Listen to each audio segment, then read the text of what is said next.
Awesome. Mr. Back to the Money says, I'm ready. Hope everyone's having a great Monday. If this is your guys' first time tuning in, welcome to the Wholesale Hotline pre-show. My name is Bryce, and in this 30-minute pre-show, we talk all things driving for dollars. It is my entire job to help you guys get your first, second, or even third deal. So we talk about all things driving for dollars here in this 30 minutes. So if you're looking to get started in this business, make sure you guys are having your comments posted down below. That way I can answer them and I can help you guys get your first, second, or third deal.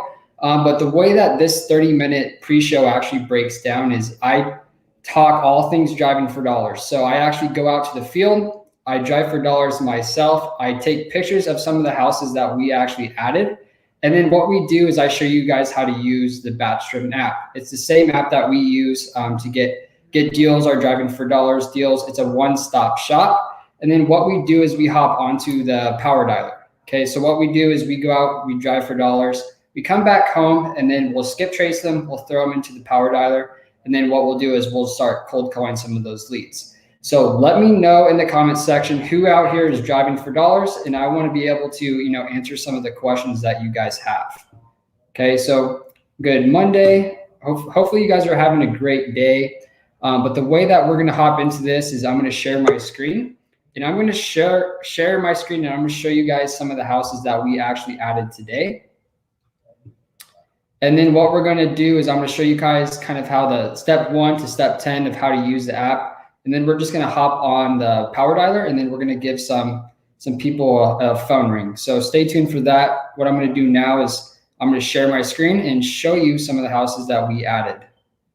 Okay, and every single day we do this. We try to add about 50 houses every single day. So this is going to be some of the houses that we added. Now for today, I didn't take pictures of the houses that we actually added from today. These are going to be past weeks. This is kind of what we're going to be putting together is going to be a giveaway. So just a little sneak peek, what we're going to do is if you're utilizing the BatchDriven app, and you give us, 2 or 3 of the ugliest properties that you guys can actually find, what we're going to do is we're going to give you either 50 or 100 free skip traces. Okay, so that's going to be the next giveaway that we talk about. So if you guys are utilizing the BatchDriven app and you guys show and you guys tag BatchDriven app on Instagram, we're going to choose the person that has the ugliest 2 or 3 houses, and what we're going to do is give you all of those skip traces for free. Okay, so that's going to be kind of a little way for us to give back. But I wanted to show you guys some of the houses that I thought were pretty ugly, pretty distinct. And this is going to be house number 1. Okay, and we want to add 50 houses every single day. And the houses that I'm adding, they look just like this one. Okay, so this one's obviously going to be added to my driving for dollars list. You can see that there's going to be some roof damage, and there's going to be a broken down car, and there's going to be piles of trash and junk. So right away, this one hits multiple pain points, and I'm going to want to add this one to my driving for dollars list. Now, today is Monday, and one thing that we do every single Monday is we'll create a driving for dollars folder labeled for the week. Okay, this just allows us to stay organized. So when we export our driving for dollars list into a power dialer, we know exactly, how to find those properties, how to find those leads so that we can easily export them. Okay, so this is going to be house number 1. But I want to know if you guys are finding houses that are uglier than these. Okay, so that's going to be house number 1. House number 2. Okay, and this is also in Phoenix, Arizona. So one thing that stands out to me is obviously they have poor landscape. Their windows are, distressed. On the left-hand side, there should be a gate there, but that gate got knocked down. Okay, their AC unit is starting to rust.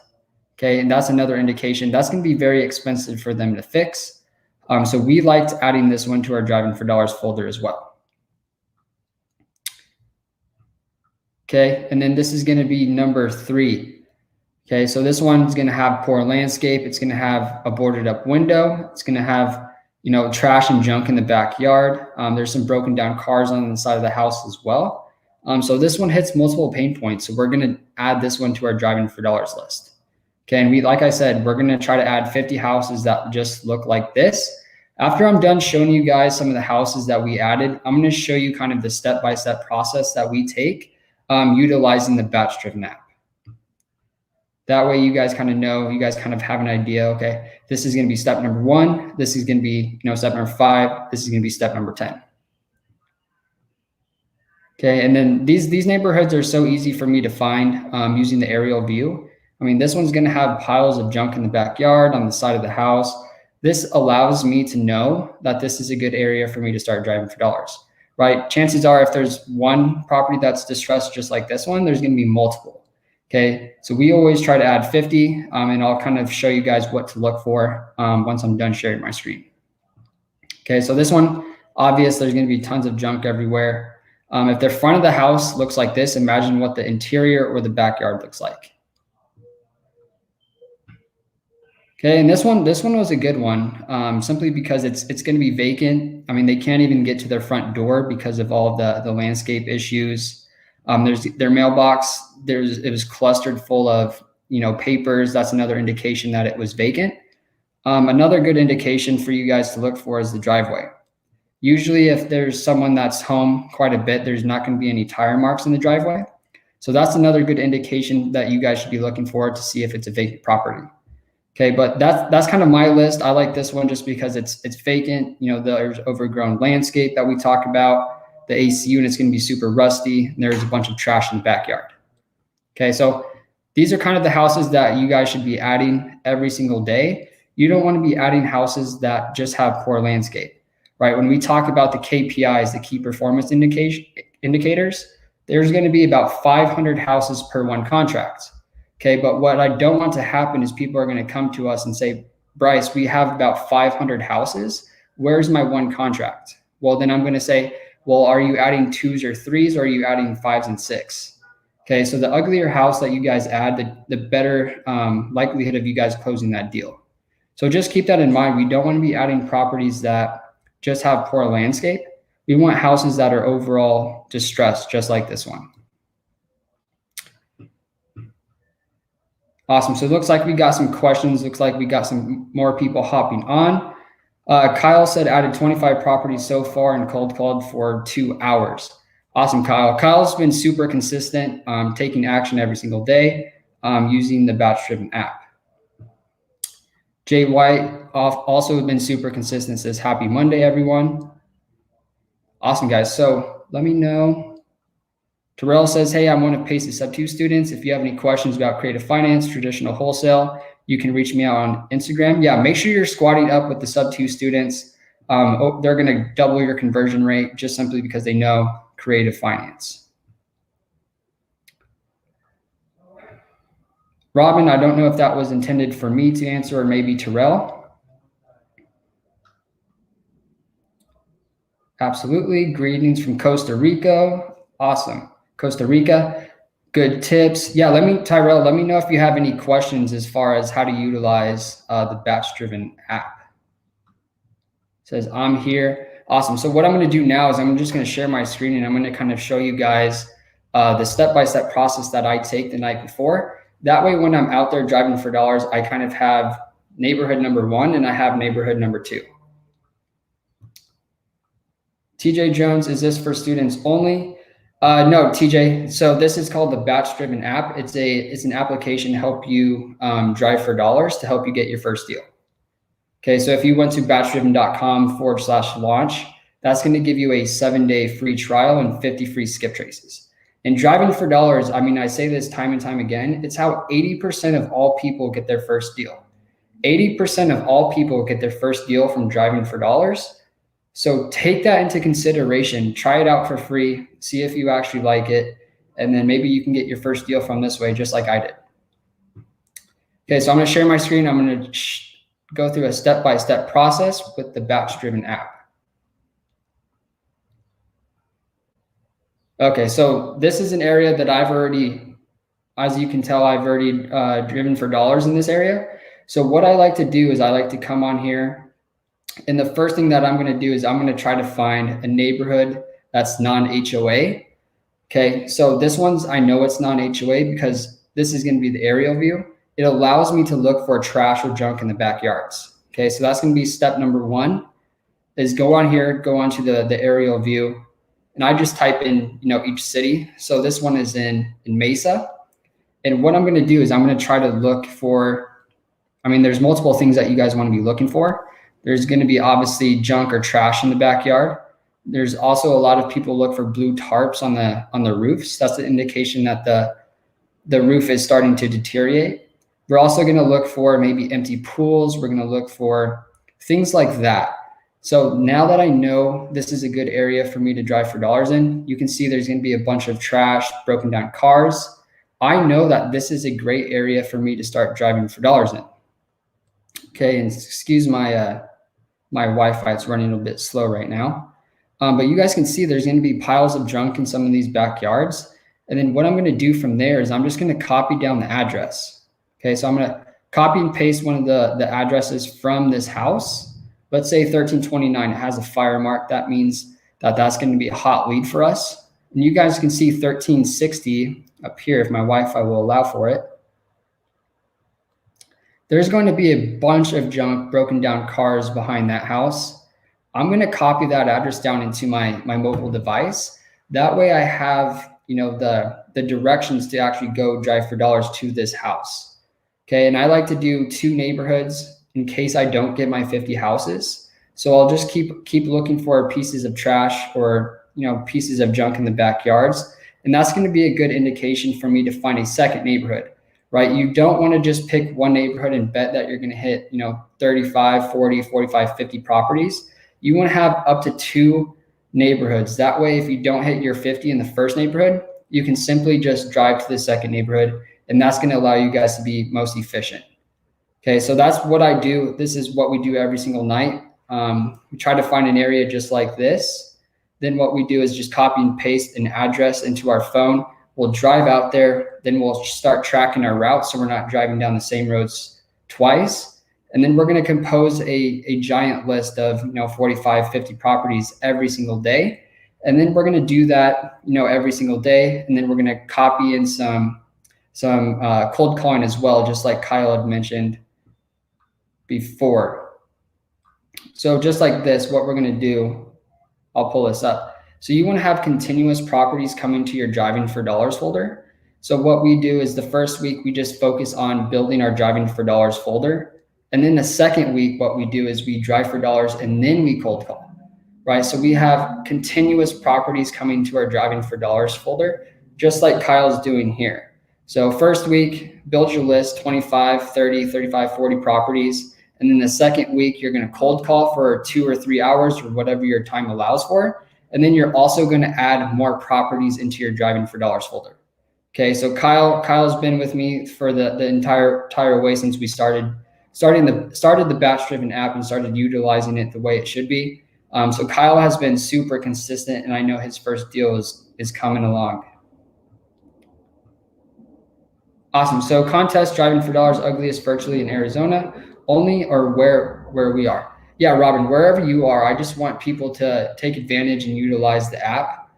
So we're probably going to do this on the next wholesale hotline, but what we want to do is we want to have people utilizing the BatchDriven app. If they find 2 or 3 of the ugliest houses and they win, then they're going to get anywhere from 50 to 100 free skip traces. Okay. What's going on, wholesale family? So I wanted to show you guys kind of what we do, the step-by-step process to find a good neighborhood to start driving for dollars in. But now what we're going to do is we're just going to hop onto the power dialer. So we have about 2,000 leads already plugged into the power dialer. And then we're just going to skip trace it. And we're going to start cold calling this list.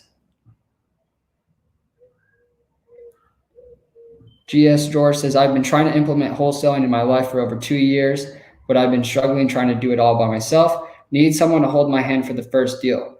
GS George, make sure you comment where your market is. That way we can have people actually squatting up with you. Okay. So people are going to reach out to you depending on what market you're in, maybe some sub-2 students, Astro or TTP students, and they'd be more than happy to hold your hand and help you and walk you through the finish line. Okay, so I'm going to stop sharing my screen and I'm just going to connect to the power dialer, and then we're going to get calling.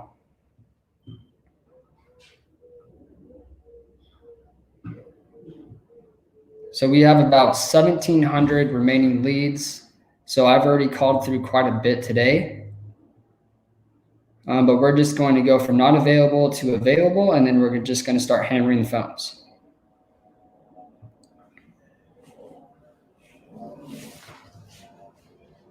Okay, we are live.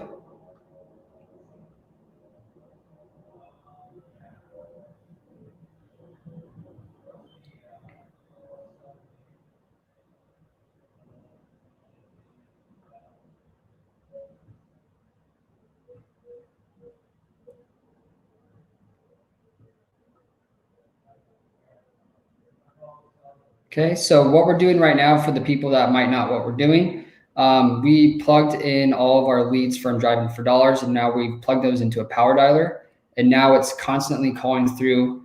We have a 5-line dial going on now, and it doesn't tell me when someone picks up. It just pops up onto the screen, and then I start pitching them using our cold calling scripts. Okay, so there's going to be some pieces of quiet space, but just know that it's calling through the list right now.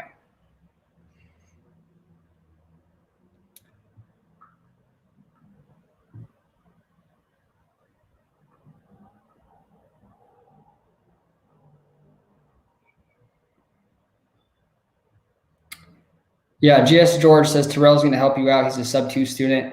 But GS George, let us know what market you're in.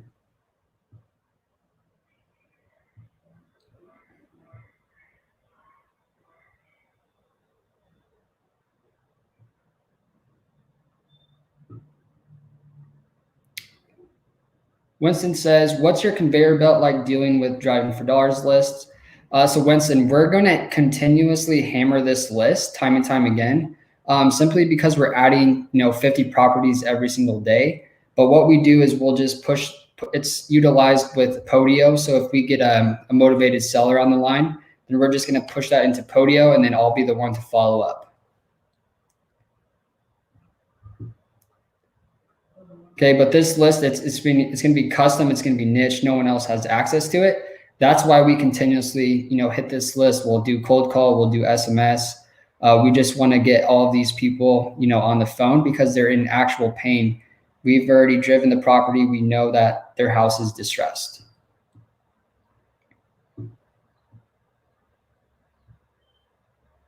So it's already called through about 52 phone numbers.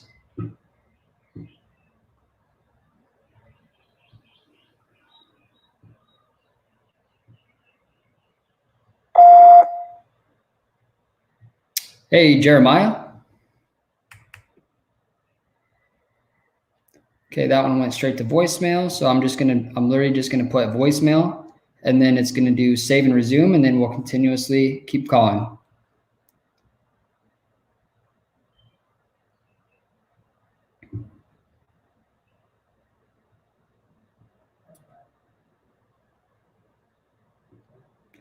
Roger from Vegas, squad up. If you guys are in the Vegas market, make sure you're squatting up with Roger.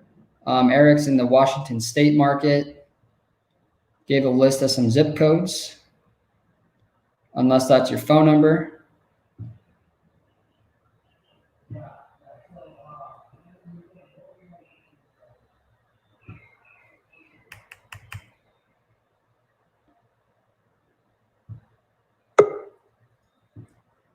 Looks like George is from California.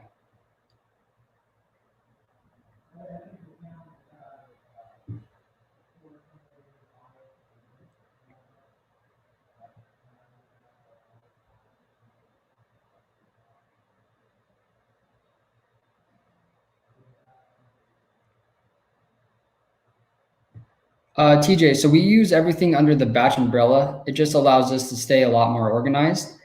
So this is in a way like PropStream. I know PropStream allows you to drive for dollars, but we use BatchDriven just for driving for dollars. And then if we wanted to run comparables, then we would use batch leads.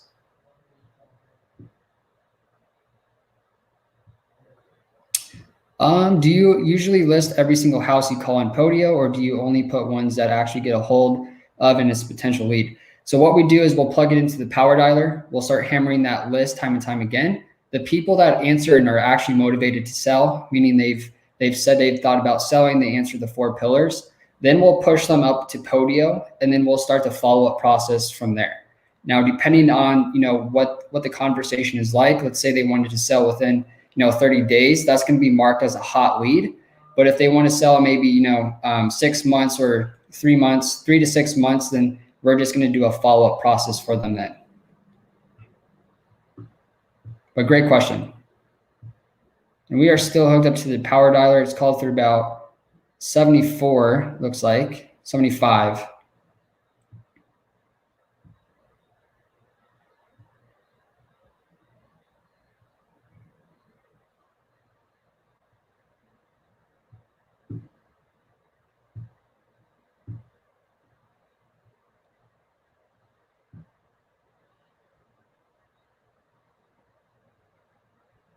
Yeah, of course. Let me know if you have any other questions as far as driving for dollars, but we're still hooked up to the power dialer right now. The phones are slow today. I don't know what's going on.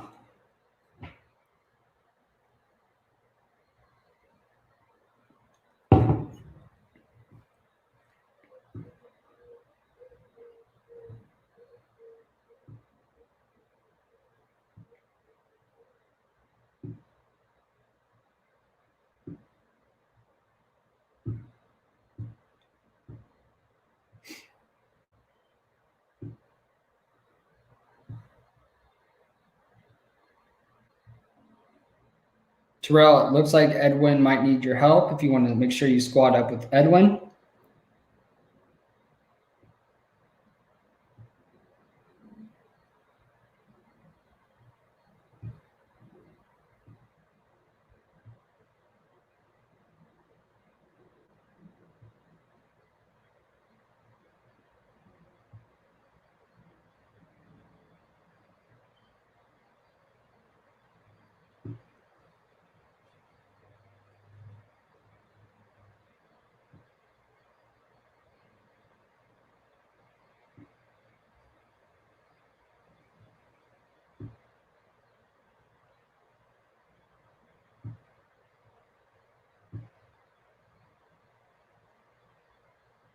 You are now connected to the predictive dialer. Okay, so I reconnected because it should not be taking that long unless we're set up on a 2 to 3 line dial. But last time I checked, we were set up on a 5 or 7 line dial.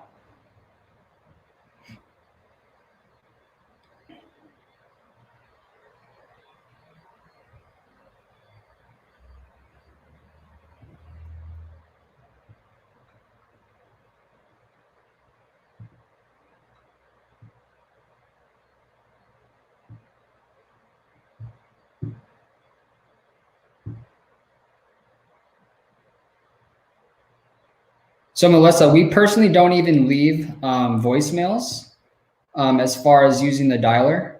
We want to get these people on the phone. It's going to be a super small custom niche list. Our contact ratio hasn't been as best as we thought it would, so we actually stopped using voicemail.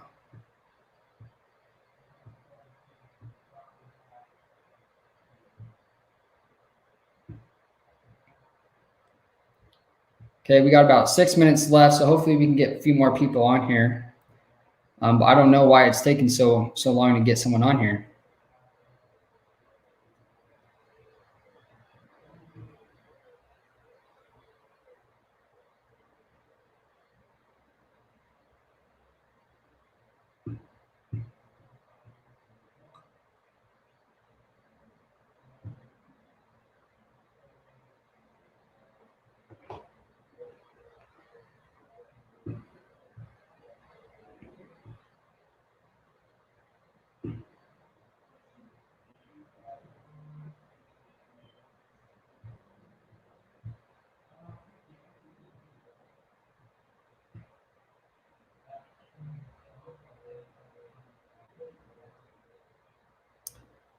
Jose's.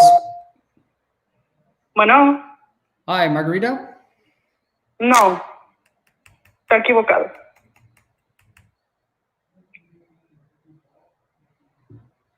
Okay, looks like they hung up. Let's see. So that one we're just going to do hung up, save and resume.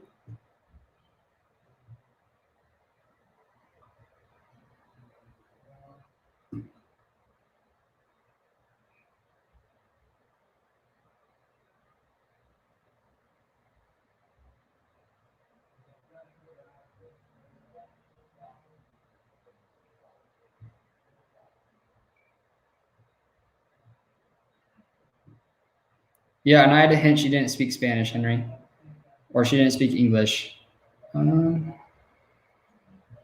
Okay, we got about 4 minutes left, so let's try to get one more person on the phone.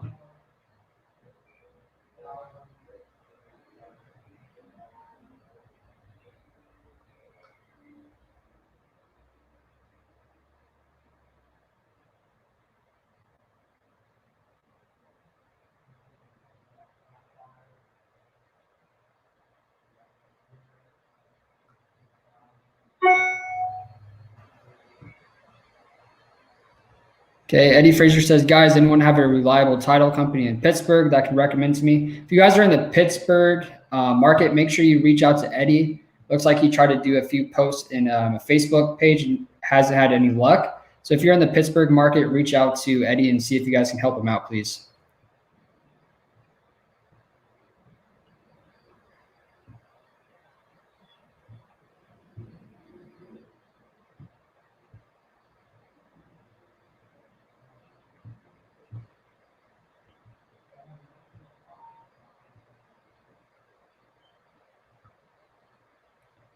Eddie, we use Batch Dialer.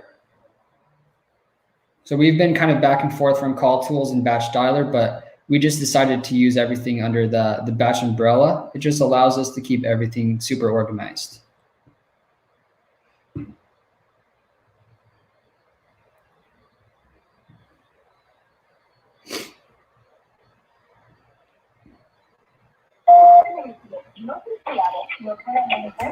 Hello, can you hear me?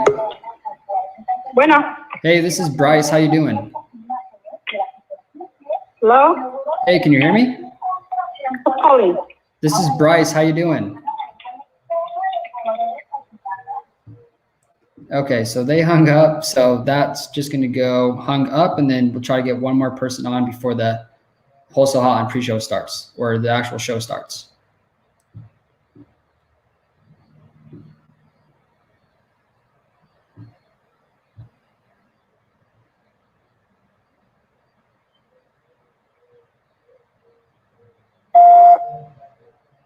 Hello. Hey, Jimmy? Okay. I don't know. Well, I don't know exactly how many people on this planet have their phone numbers being Jimmy's. Personally, I think it's just a bullshit way of you guys calling in, but remove me from your call list. Got it. Thank you, Jimmy. Awesome. So he said, take me off the list. So I'm going to abide by what he said. So I'm just going to say, do not call, and then save and resume. But the show is about to start. So I just wanted to transition it to this show. But if you guys got some value from the pre-show, what we do is we drive for dollars. We build this list, we come home, we plug it into the Batch Dialer, and then we cold call it live. So you're actually seeing the process to help you guys get your first deal. Driving for dollars is how 80% of all people get their first deal. So thank you guys so much. Hope you guys got some value as far as the pre-show, and then we'll make sure to do this again next Monday. And then we also do this Tuesday through Friday on the BatchDriven YouTube channel. So if you guys want to come on there, 4:30 p.m. Arizona time, you guys can check it out there. You can ask even questions, and I'll be sure to be there to help you guys out. Awesome, guys. But hopefully you guys have a great Monday, and hopefully we have a great show. Thank you, guys.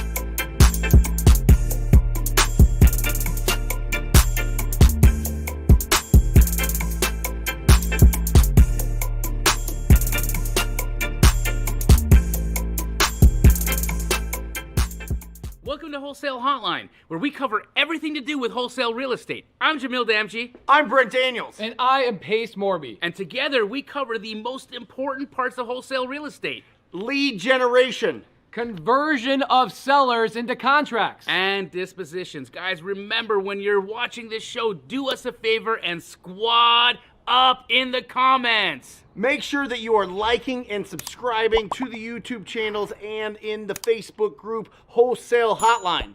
Most important, we want to know we're doing a great job for you and helping you build your business. So go give us a review on iTunes and or Spotify. So squad up and enjoy the show!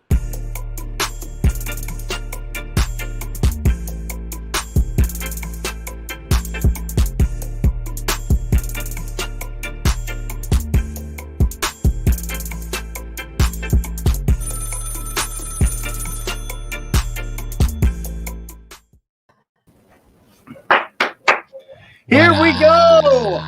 What up? Wholesale hotline number 61. Let's open this up, Pace, Jamil, with some gratitude. I am so grateful for you guys. I am telling you, 5,400 minutes we've done.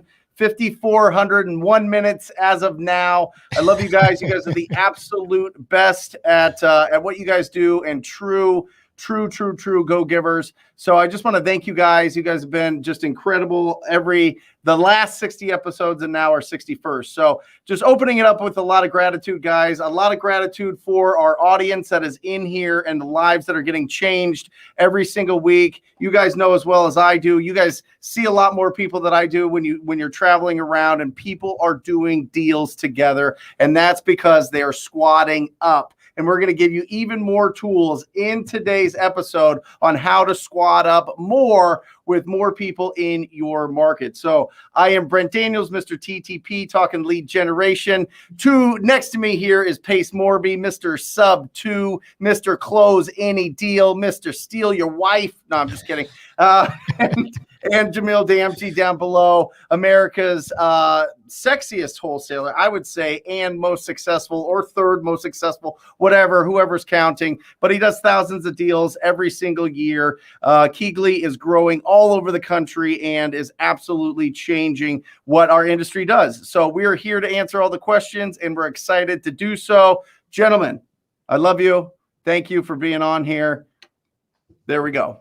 Let's open this thing so up. we were in Hollywood yesterday, right? We're filming with the DeLorean from Back to the Future. Hell yeah.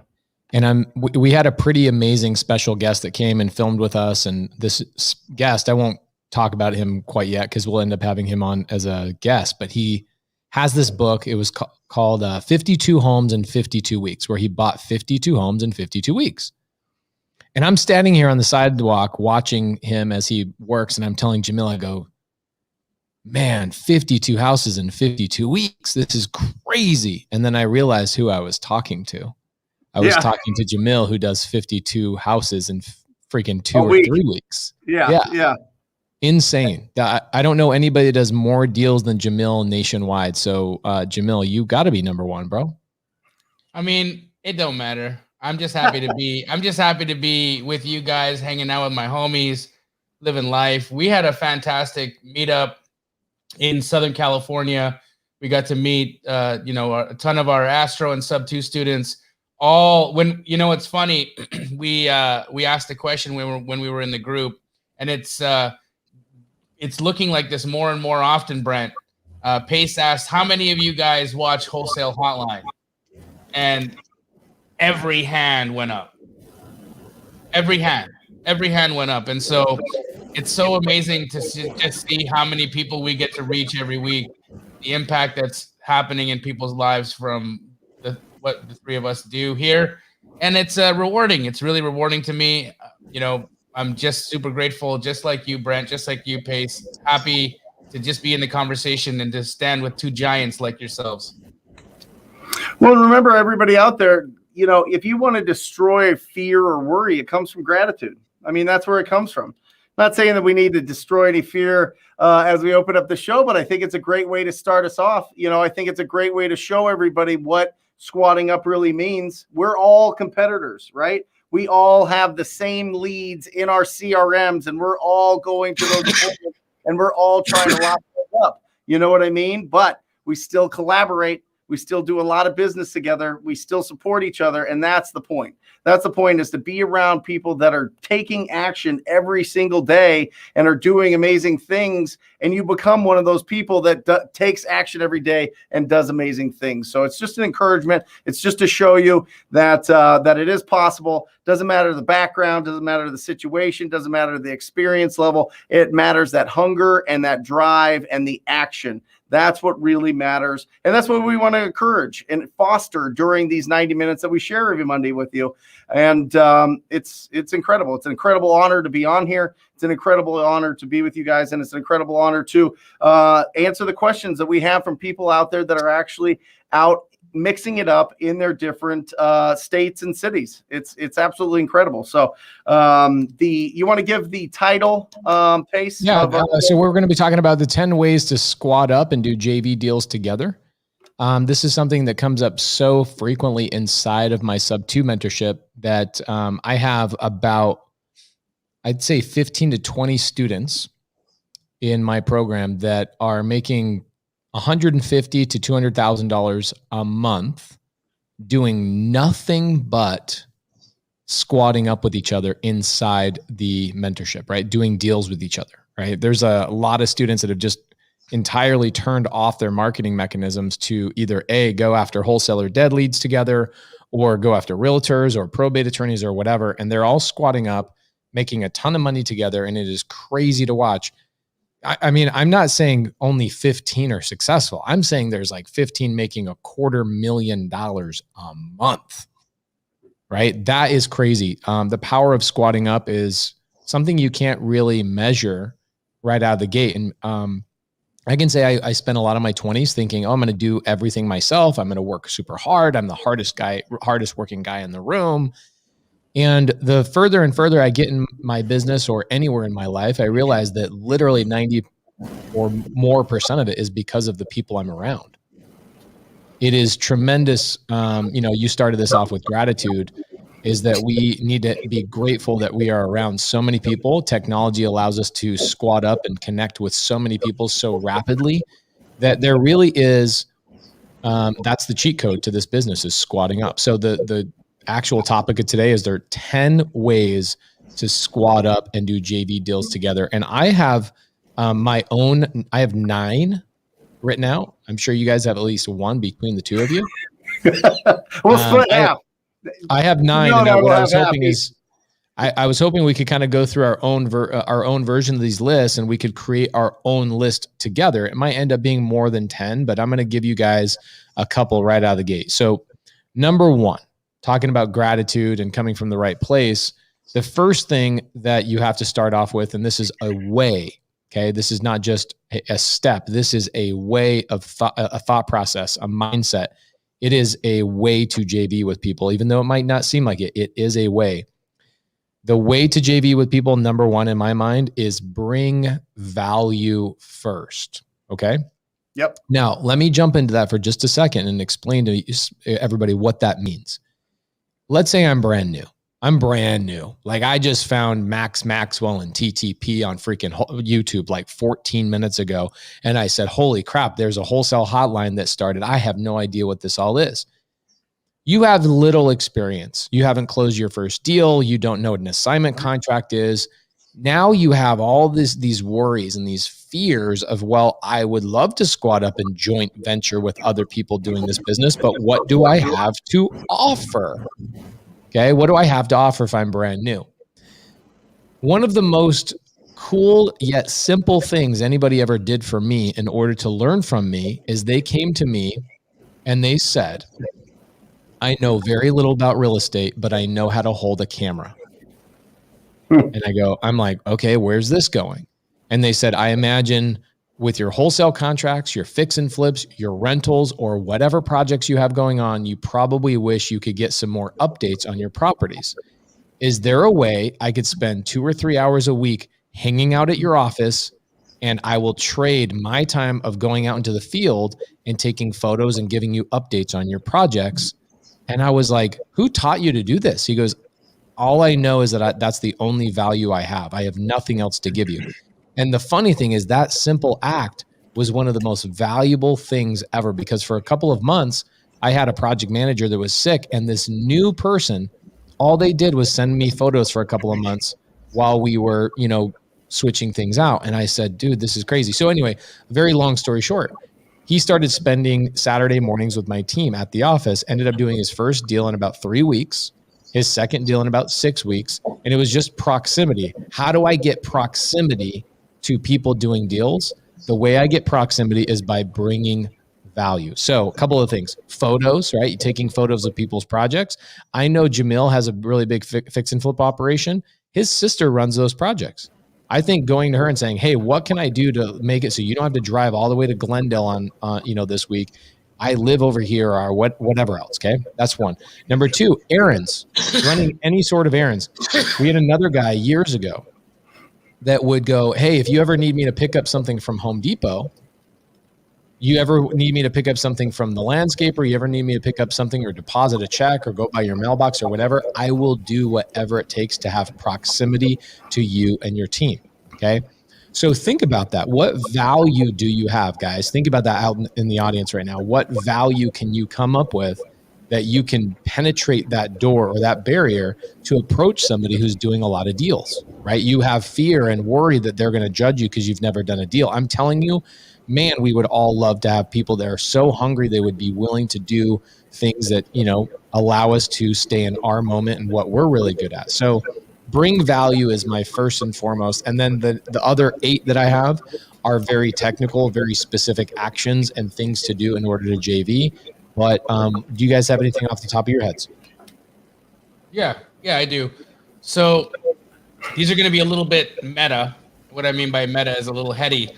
But I'm looking at this from the pre-transaction, right? Because here's the thing, JVing with people, it's fantastic, but the problem that happens a lot of times that stops people from JVing is trust, right? It's that they don't understand how they're going to work together, what the relationship will be, who's doing what, can the other person be relied on and counted on, and so the preemptive aspect of that, or the pre-JV, would be to begin by providing accountability or providing encouragement, right? And so how we can squat up with people is to just create social networks, social groups where we're holding each other accountable to the tasks that we say that we want to complete every day, and then in addition to that, offering encouragement to each other so that we can start creating and building trust and community and friendship between each other. I think when you do that and when you start from that position, what ends up happening is relationships deepen, bonds are created, and opportunities and possibilities to transact together becomes a no-brainer.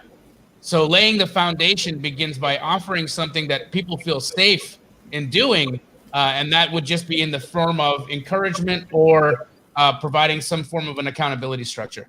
So are you talking like a mini mastermind type of thing, like get 4 to 5 people together in your local geographical area and say, we're going to all build our businesses, kind of the way Brent Daniels called us into a room a couple of years ago and said, get your ass here, bring your numbers, let's talk. And, it's honestly one of the most impactful things, just being in proximity to people and holding each other accountable. I know, once a month, twice a month, I'm thinking, man, I got to get my stuff together because the next time we meet, I got to make sure that I've amplified and grown. And even if I haven't grown my numbers, at least made my life more efficient and worked on my lifestyle, if that's what I'm choosing to work on. So you're thinking mini mastermind type of aspect that brings accountability. Correct. Gabe said, so what I'm saying is encouragement is considered value in a JV. No, Gabe, you're misunderstanding what I mean.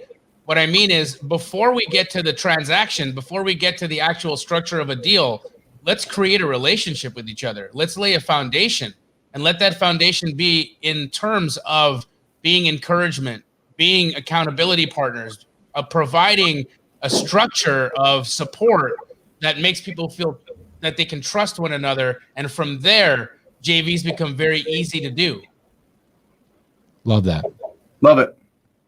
I think, listen, if the front door is closed, you got to go in through the window. Let me give you an example of this, right? It's 2016. I am now understanding. I've been doing wholesaling for 2.5 years. I thought it was just a regular kind of flip. I didn't really think that there was like a whole coaching around it. And I talked to Tom Kroll, right, from Wholesaling Inc. He had his podcast. And this is the time, no joke, guys, Tom's doing the sales calls, right? And he's like, where do you live? I go, Phoenix. He goes, oh, you must know Sean. And I go, Sean who? He goes, Sean Terry. I go, I've never heard of him. Right? Never heard of him. And then I was like, he's like, well, just Google him. You'll find him. Right. So I go on, and this is 2016. This isn't 21. Right. This isn't like everybody's got millions of, videos up. And there was kind of like more of a paywall, I feel there. Right. But Sean did meetups on the West Valley in his office every single month. Did you guys ever go to any of those? Yeah. Anyway, Well, it's been a while. So I went, and Sean's there. He's doing his thing. And I meet Brandon Simmons, right? Brandon's working the room, right? Brandon's doing his thing. Sean's kind of, he's answering questions, but he's kind of like, closed off with like an older set of couples. They've got him. They got their hooks in. They're not letting up, right? So I was like, wow, to really learn and to be around and just kind of like be in this guy's world, I got to find some other way. Right. And so I started chatting it up with Brandon, and I was like, Brandon, so what do you do? He's like, I look at all the deals and I help dispo it. And I said, so if I get a deal, I can bring it to you and you can help us dispo it if I can't find a buyer. And he's like, yeah, absolutely. So I was bringing him deal after deal after deal. All of a sudden we start building this relationship. All of a sudden Brandon puts together this mastermind, which all of us joined, the Go Giver Mastermind. And that's how it all happened. But it wasn't because I was going to like DM and blow up Sean Terry. No, I was like, oh, who's the guy running his business, right? Who's the guy that's literally in the trenches day to day, right? So, I mean, I think that what you're, it's kind of piggybacking on what you're saying, Pace, is, getting in front of those people and saying, what can I do for you? You really want to make an impact? Go find the person that's running the show in that business and see what you could fulfill for them. You know what I mean? What you can do, what little things you could take off their plate, or just best yet, find an opportunity and bring it to the company. And then it opens up a lot of really, really, really interesting things. I mean, it's like you, Jamil. People could come up to you. Sure. That's great. Fantastic. But if they go into one of your dispo guys, if they go into the guys that are comping properties day in and day out and everything, and all of a sudden you're having a company meeting and they're talking about this guy or gal that's bringing them a ton of deals every single month, you're going to start, all of a sudden you're like, oh, okay, let's see what's going on here, right? Let's build this relationship stronger. You have to stand out, right? And a lot of people think standing out is really challenging. And I think it's quite the opposite. So today I was driving home from California. We've been there for a week. Jamil and I have been having a lot of fun out there. It was great. And I'm listening to a book, and in the book, it rehearses a Zig Ziglar quote, which was the extra mile never has a traffic jam. Mm-hmm. I was like, oh, damn, that's so good. Oh, that's so good. That hit me so hard, So, and I, you know these things, but just the way people articulate them in such a short, sweet way. So the extra mile, I'll give you guys a really quick story. Jamil and I are in Houston. We do a meetup. One of my students in Houston has this really cool childcare facility. We ended up having like 200 people show up to this thing. It was amazing. And this young kid comes in. He's probably, 19, 20. He comes in with a camera. And I was like, damn, Jamil, you hired a camera guy? He's like, no, did you hire a camera guy? I go, no. And I go up to the guy, I go, bro, who hired you? He goes, I just came here to provide value to you guys. I just know how to hold the camera. I just thought I'd get some B-roll and some shots for you guys and testimonials and just provide value to you. Here's what's funny. I never did a deal with that guy. He never joined a mentorship program of mine or Jamil's or anybody. Here's what happened. My students and Jamil's students there locally immediately saw that this guy he's a standout guy. He had something special about him because he took one little extra effort, and they go, whoa, this is a guy I want on my team. So they all went to hire him as an acquisition guy because they realized if you have the thought process of going the extra mile as a natural knee-jerk reaction, it's guys, going the extra mile never has a traffic jam. I promise you that. So that it's super interesting that a room of 200 people and the simplest action made this guy, you should have just poured like green slime from Nickelodeon on all over him. That's how obvious it was who this guy was. Like he just stood out from a crowd because he did something extra, and he did something out of his own accord, not because he was told to do it. And so same thing with Brent. You went up to Brandon Simmons, hey, let's do this, this, and this. All of a sudden, boom, Then you guess what? Then you end up having Sean Terry come on your podcast, and you have all these things. Now, the world will open up to the people who go the extra mile. That's all this comes down to. Yep. So that's 2, right? So we've got bring value, and then these ones are both a little bit meta, like Jamil said. So bring value, and then number 2, mini masterminds. Okay, so getting together, accountability. Number 3, this is something I'm proud to say that my students do very, very, very well. It is driving for dollars together. Okay, so whether you are, there's 2 ways to do this. Okay. 2 ways to do this. First way is let's all get 3 or 4 of us newbies together, and let's go hang out and create a bond of accountability, like Jamil talked about in number 2.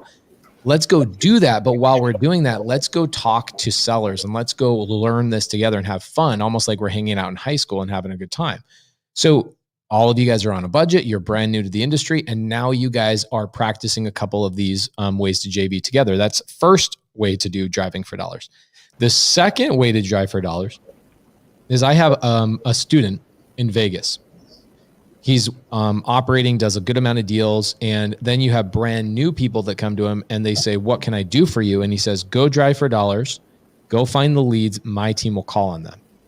So you can drive for dollars either for yourself, like collectively together, like, "Hey guys, let's share these leads," or you can go find somebody who is already an operating business and said, "If I bring you, let's say 500 new houses every single week, will you skip trace those and will you call those? And I'll just keep out in the field learning the neighborhoods and all that kind of stuff." That is a very easy, simple, inexpensive way to start JVing with people. Would you guys agree with that?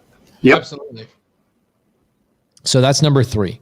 Another one that I really liked, and this is number 4, and I think about Brent Daniels. I don't remember what you called these, but I think it was the Power Saturdays.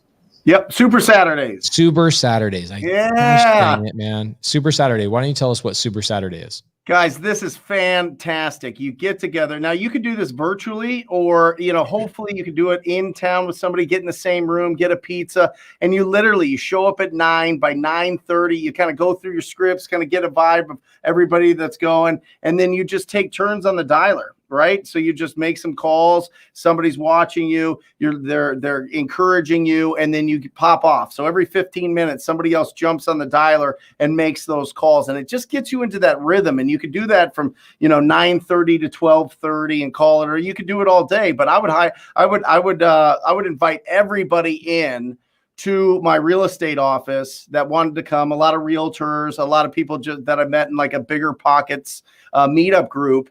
And we would just be making calls, and everybody was so afraid. And then they see me making calls, and they're like, "That's not so scary." And so it's just, it just kind of gives you some really cool camaraderie where everybody like gets up to the plate. You know what I mean? It's like everybody has to try a little bit, and then you just start working on it, and you see, who's the best here, who's doing, who's having the better conversations, and you celebrate it, and you ring a bell, and you just have a really good time. But it's just a different way of hanging out where you're doing income producing activities. I mean, it's Brent, just, yeah. You couldn't have brought this up at a better time, and you just led into something I really want to talk to the audience about. Okay. Okay. So you talked about, kind of role playing, getting things going, getting everybody on the dialer, encouraging each other. So my students in sub 2 have invited Astro students and TTP students and Steve Trang students into a Wednesday role playing competition. Mm-hmm. Okay. So last week we went through multiple brackets. We had like 300 plus people on the Zoom call, super private. My students asked to allow the full audience from Wholesale Hotline to come in and watch the final competition. So it started out with 16 on each bracket, and it's come down to one head-to-head role playing. So it's going to be a proven closer. He's been in the business for a long time, incredibly good. His name is Don Rich.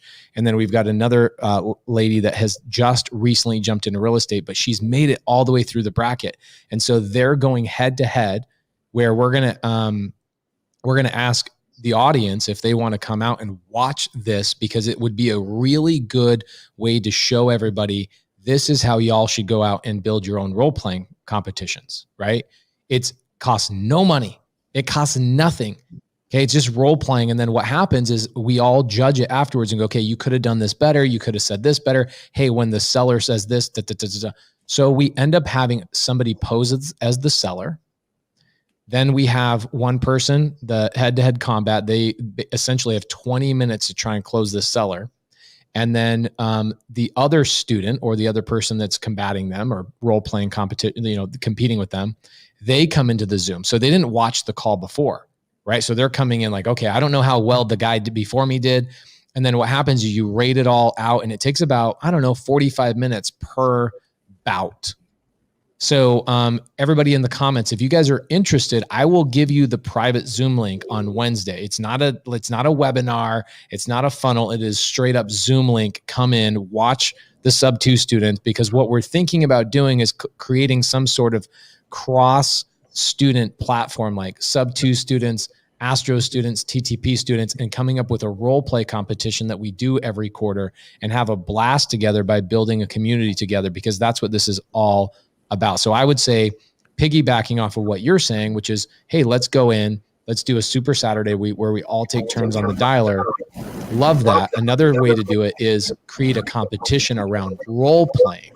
Okay, because some people are deathly afraid of getting on the phone with a seller. So starting them out with role play is massively beneficial. So last thing I'm going to say about this. This is such an important part of my mentorship that I have a full-time TTP student running this thing. It's called the Daily Dial. Okay. Her name is Caroline Harbaugh. Do you know Caroline? Oh yeah. Come on. Caroline's the best. I ended up hiring her. She's so good. We love that's Caroline. A smart hire. Yeah. She's amazing. So we hired her. Every morning at 5 a.m. to 9 a.m. she does role playing with the students. She gets hundreds of our students that show up and they do role playing. It is crazy. What happens is that these students come in, they do role play. Caroline is really amazing at extracting what they're afraid of and then putting them in that scenario in a fictitious or faux type of atmosphere. I can't tell you how many stories we have where 2 days later, 3 days later, these students get on the first call with a student or first call with a seller and get their first deal. Okay. We have like grown men and women crying because of how powerful these competitions and role playing really can be. It's life-changing getting together and building community together. So I'm not looking at the comments, but does anybody have anybody look, I have a ton of students in here saying Daily Dial is epic. Role playing is great. So Joey Strange. Okay. Joey Strange is one of my students who comes into the role playing competition. Caroline made her cry. I'm sorry, Joey, to call you out on the carpet right here, but Caroline made her cry. Next thing you know, Joey goes off and makes $16,000 on an assignment a couple days later. Okay. That's Joey Strange. So I'm not making this stuff up. Amazing, amazing story. So if you guys are open to it, if anybody is open to coming into that on Wednesday, I have Steve Train coming in as a judge. I would love to have Brent and Jamil, if you guys are open to it, being judges on the show. It's about 45 minutes. You guys think you could do it? Absolutely. Jamil's pulling up his calendar right now. Yeah. What time is it at? 5 o'clock. Wednesday? If I can move something around, I'll do my best. If you can't, we can have you set up as a judge another time. But Brent, do you think you could make it? Yep. Okay, so Wednesday, 5 p.m. I'm going to create the Zoom link right now, and we're going to share it with everybody. Okay, we're going to try and get 500 people to this thing and just watch how a role-playing competition should operate. Awesome. And then what we'll do is if people get value out of it, we'll keep doing it. It'll be a lot of fun. Awesome. Sorry, I derailed that, but you kind of sparked my thought. I love it. That's the whole thing. Yeah, I love it. Yeah. Well, a lot of the TTPers were like, oh my gosh, this is incredible. So. Oh, you had a lot of comments? Well, and now you're making me like, I need to hire Caroline too. What are you doing? Is she exclusive? Yeah, she's exclusive. I'm sorry. We'll see about that. Brent's going to like upper hand me. No, that's great. So Jared, like here's Jeremy Davis. He's one of my students in here. He, I swear he won an Oscar for being one of the sellers, right? So you get to watch students actually become the sellers and rehearse some of the conversations they've been having with sellers. And they're like, you know what? I just had this horrible conversation with a seller. I'm going to take that and I'm going to see what another student or another person would have said in that situation. It is crazy. Wow. GS George, you guys are amazing and restoring my faith with the real estate game. That's freaking cool. That is cool. So freaking cool. All right. So I'm going to shut my mouth for a couple minutes. I'm going to create the Zoom link so I can share with everybody. You guys want to jump on a couple other ways to JV? Sure. Brent, you got something for us? Go ahead. Well, I just, I think that it really helps, Jamil, we've touched on it a little bit, but I don't know how many people really know how you established what you do. I mean, you're the master at the joint venture. You're the master of squatting up with people around town. I mean, you went around and you matched up cash buyers with distressed property owners. I mean, that's the ultimate, right? That's the ultimate squatting up in your market. I mean, you're getting so many referrals and you were able to keep a lot of the profits, which allowed you to grow Keegley, which allowed you to, spread this incredible business around the country. So, I mean, as we start in this business, we go and we look for distressed property owners. We look for ugly houses. We get their phone number and we have a conversation with the property owner. At some point, we need to become the person in our markets that people go to that know and like and trust, that they can bring deals to and get some help. Because when people are starting out, the toughest part is this a deal or not a deal? And then how big of a deal is this deal, right? Those are the real mystery. That's the real scary parts about this, right? And if you have somebody in your market that can back you up and support you there, then it gives you a huge advantage. And that's just squatting up with people that have a good reputation and learning from them so that you could be the person that has a good reputation in your marketplace. And that all comes with squatting up when you're starting, finding those opportunities, bringing it to the people that you want to be like. Yes. Are you going to sacrifice some of the profits to some level? Sure. Is it worth it? The millions of dollars of process and experience and everything that you get from it? 1,000%. Listen, most jobs you have to apprentice at for like a year or two. What if you had the mindset that you were apprenticing out there every single day looking for opportunities and bringing that to people that are where you're at now? I mean, it's crazy. Most places you have to go to school for 4 years or you have to apprentice for years and years and years. We get into this business with zero or little to stop us from jumping in, right? There's not a big hurdle to get into this. And we think that we have to do it all ourselves. You really don't. I mean, you could be around incredible people if you bring them opportunities, and then you could be that incredible person that people bring opportunities to. And Jamil has shown that. So I think, it all goes back to bringing that value to somebody that you look up to, that you really respect, that is going to help you out. Awesome. To get into that more specifically, because, as you had mentioned, Brent, that was my primary strategy, and it's been my strategy from jump. The way that I have approached the wholesale business was from a cooperative standpoint. My thought process was I am not a fan of the one-trick pony. And for me, I feel like that's a lot of work. You don't get to build anything that's residual. There's no form, there's no relationships, ongoing relationships. You talk to a seller, the seller, you and the seller contract, you buy the house, you wholesale the house, the relationship is over. Very rarely does that turn into 2, 3, 4, 5, 7, 10 houses. Very rarely. Occasionally they'll become friendly, and like Pace has been able to turn some of his sellers into private money lenders. That can happen with good rapport building and good relationships and good performance. But for the most part, a lot of those sellers disappear, right? And so because of that, it's very expensive and it's very time consuming, and it can be prohibitive to create a business with consistency when you're talking about a business model that can be transactional. So to turn this into a more concise methodology for those listening, what are some services that you could provide to people that could allow you to provide that value, right? And one of them, you guys know, it's something that I have a lot of stock in, which is providing a service like comping deals, right? Comping deals for someone, comping deals for wholesalers is really, really helpful. And I'll tell you, I mean, look, we've been doing this a long time, and my students have been at this for a while, and still I will get 20, 30 emails a day. And I check a cross section of them to see what the numbers look like. But I'll get 20, 30 emails a day that will have a property, an asking price, and an ARV. And then when I check what that ARV is, the posted ARV to reality, it's not there, right? They've just made a big mistake in evaluating what the property was worth. And so by sharing that, as you learn that skill and as you get better and better at doing that, share that skill with people.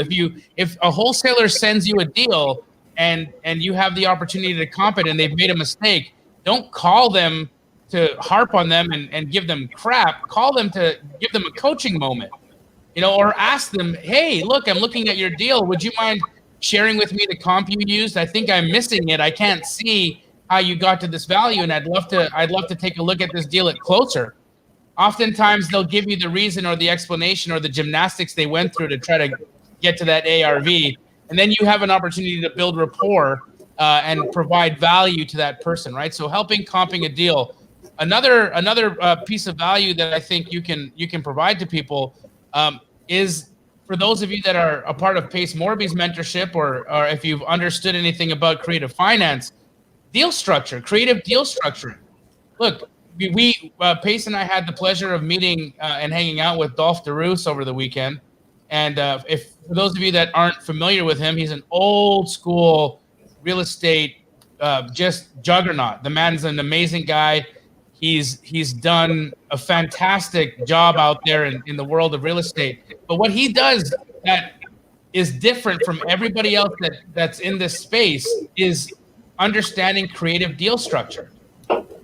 Not just from creative finance, but how to look at what is the highest and best use of a deal. Yep.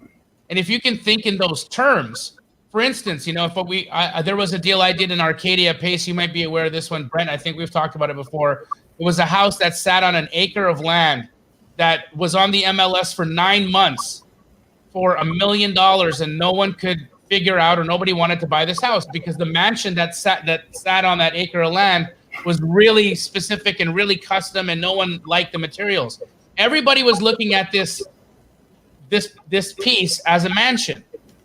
But the moment that Monique Walker brought it to me, what I saw was that we had a mansion on an acre of land in Arcadia for $1 million. And I was able to restructure that deal as a land play where you bulldoze the mansion and subdivide that into 6 lots. And I was able to wholesale that in 15 minutes for $100,000 lift. I helped the seller, I helped the agent, and I made a massive check on that, all by having a different viewpoint of what that deal structure should be. So if you have a talent in understanding creative or intricate deal structures, bring that to the table. If you have a talent in comping, bring that to the table. If you have a talent in converting sellers to get them to say yes, bring that to the table. Love it. Yep. I think one of the things, Jamil, that you were great at years ago, I mean, still are, but one of the things as you were building everything up, and I think that this is even for some people that are have similar businesses to you, what I found, the people that do the most joint venture deals are the people that actually respond to their text messages, right? They actually return phone calls in a timely manner. Listen to me. You want to set yourself up from 95% of everybody else? How about you respond to the text as soon as you get it, right? How about you be ready for that text? How about you be mentally prepared to answer your phone and talk to somebody about a deal? How about you save as many people in your phone so you know who's calling you, so that when they text, you text back, or when they call you, you answer the phone and you call them back as soon as possible. You want to be good? Be fast. You want to be good? Communicate fast, right? That's all it is. I am telling you, some of the most they're not going to win any kind of science award type guys in our marketplace have made a fortune for a long time. And this is around the country, but especially in our market here in Phoenix, have made a fortune on being fast. I'll take it. I'll take that deal. I want that. Yes, I'll do it. Let's go. They're calling, they're texting, they're showing, they're ready. Be prepared. That's all I'm saying. Be prepared to respond quickly. You do that, you're going to be way above everybody else. Do you agree? Absolutely. 100%. So It's guys, amazing. look in the comments. I've got a Zoom link that I've dropped in there with the passcode. This is Wednesday, 5 p.m. Arizona time. We're going to be doing a role-playing competition. Hopefully Jamil can make it. If not, we'll have him come out next time. Brent Daniels, Steve Trang, myself will be judging people doing role-playing. It's going to be a blast. We did it last week. We maxed out Zoom. This time we extended Zoom to 500 people. I can tell you that last week, if we had it extended to 500 people, we would have had it booked out. So make sure you put on your calendar. Be sure you're there 5 minutes early, or else you're going to get blocked out of Zoom. Last time we did a big Zoom like this was on December 12th, 2020, and we raised $30,000 from Miles Barrio, who had lost his leg. People were texting me and saying, "Hey, is Zoom broken?" I said, "No, it's just booked out." Like, "Oh man, you should do it on some webinar thing." I'm like, "No, man, it's on Zoom. We're not trying to sell anything. We're just trying to build community." So guys, go into the comments below or comments on the side. I'm going to give you the link one more time. Wednesday, 5 p.m. There's the meeting ID, the passcode, everything is right there. Somebody's going to DM me in 4 minutes and say, "Hey, do you have the Zoom link?" So please, if you're a TTP student, if you're Astro student, if you're a sub 2 student, you're welcome. If you're not any of those, you're even more welcome. We want everybody that's brand new. We want to chat with you. We want to show you what, role playing and getting together and building camaraderie is all about. And what you'll do is you'll get to hear a lot more people than just Brent, Jamil, and Paige. You'll get to hear other people going through it.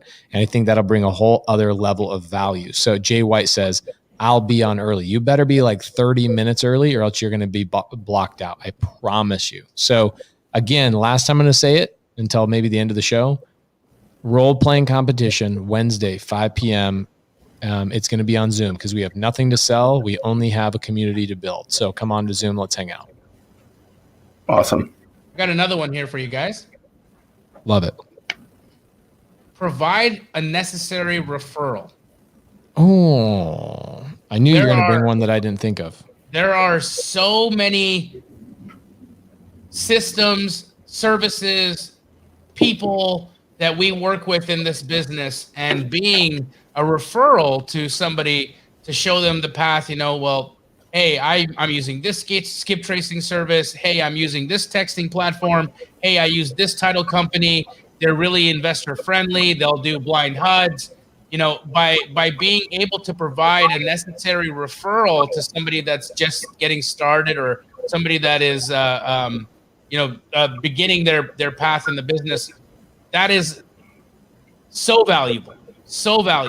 Provide a referral. And you should be truly keeping a list of all of the systems, people, vendors that you're working with, and give that away freely. I remember when I first got into wholesale in Arizona, I was trying to find an investor-friendly title company. And it was so different back then, Pace and Brent. When I started here in 2012, what I learned was that nobody wanted to share anyone. They didn't want to tell you what title company they were using. They didn't want to give you any resources because they felt that even if they gave you their title company, some way, somehow they would do less deals. And so even finding an escrow officer that would do double escrows, that would handle assignments, that could get you a title report in a 24-hour turnaround time was like pulling teeth. So have that vendor list available. It does nothing to you. It doesn't diminish you at all. But when you have that and you're freely sharing that, not only does your title company love you, because you tell the people then when you refer them, hey, make sure you let them know that I sent you. Right? Yeah. Pace. How many clients has Danielle Graham gotten from you and I as just from referral? Like this entire law firm's clientele came from those referrals. Yeah, I'd say so. Jamil gave me, I text Jamil, this is maybe 4 or 5 years ago. I said, hey, I need a good real estate attorney, estate planning attorney. I'm using her right now. I mean, she's been a vital part of my business for 5 years. So I started using her because Jamil was very open. He was an open book. Like, yeah, man, here you go. Here's my resource. And then I give her to the Homevestor franchisees here locally. So she picked up 30 clients. Next thing you know, I see not people I don't even know are talking about her on Instagram. Like, oh yeah, my attorney Danielle Graham. I'm like, man, Jamil single-handedly built 95% of this law firm's business because he was willing to give out that resource, right? Yeah, dude, huge amount of business has come from that referral. And then you think about the title companies, Eileen Brown, you look at all of these businesses that just blew up from referrals. It's an incredible way to love the people you do business with, a great way to show gratitude for the people that you're working with, and in return, blessing other people with a resource, blessing other people with a connection, and that will always find its way back to you. Hey guys, check this out. So I just got a text message from Jared Piper. Speaking of JV, he sends me an address and a phone number. Do you want me to call this seller right now and talk about seller finance to the seller? Do it. So Jared says, hey, I've got a seller. He's expecting your phone call. Perfect. And so here you go. Look how simple this is, right? Yep. A lot of people go, how do I know what my fee is supposed to be? Right? He's just giving me a referral. He's not going to sell it, buy it, close the seller, none of that stuff. He's just saying, hey, if you get it, just hook me up with $2,000. That's how trusting these relationships can be. Okay. So who wants me to call? Go for it. Crap. Where's my phone? So JV is huge. I mean, going through and talking about what Brent just talked about is that just picking up the phone and replying is light years ahead of everybody else. And you're responding to him right now? Yeah, I'm replying to him because I've got my screen right in front of me while we're on the podcast, so I don't miss any text messages. That's what I'm talking about. I don't want to miss out on any deals. And this is going to be, well, we don't know what this is. This is a sub 2? It'll be seller finance, which is same thing. Love it. Let's try it out. Let's do it. So seller's name is Jeffrey North. I have no idea what to expect. I kind of prefer it that way. I prefer to go in blind.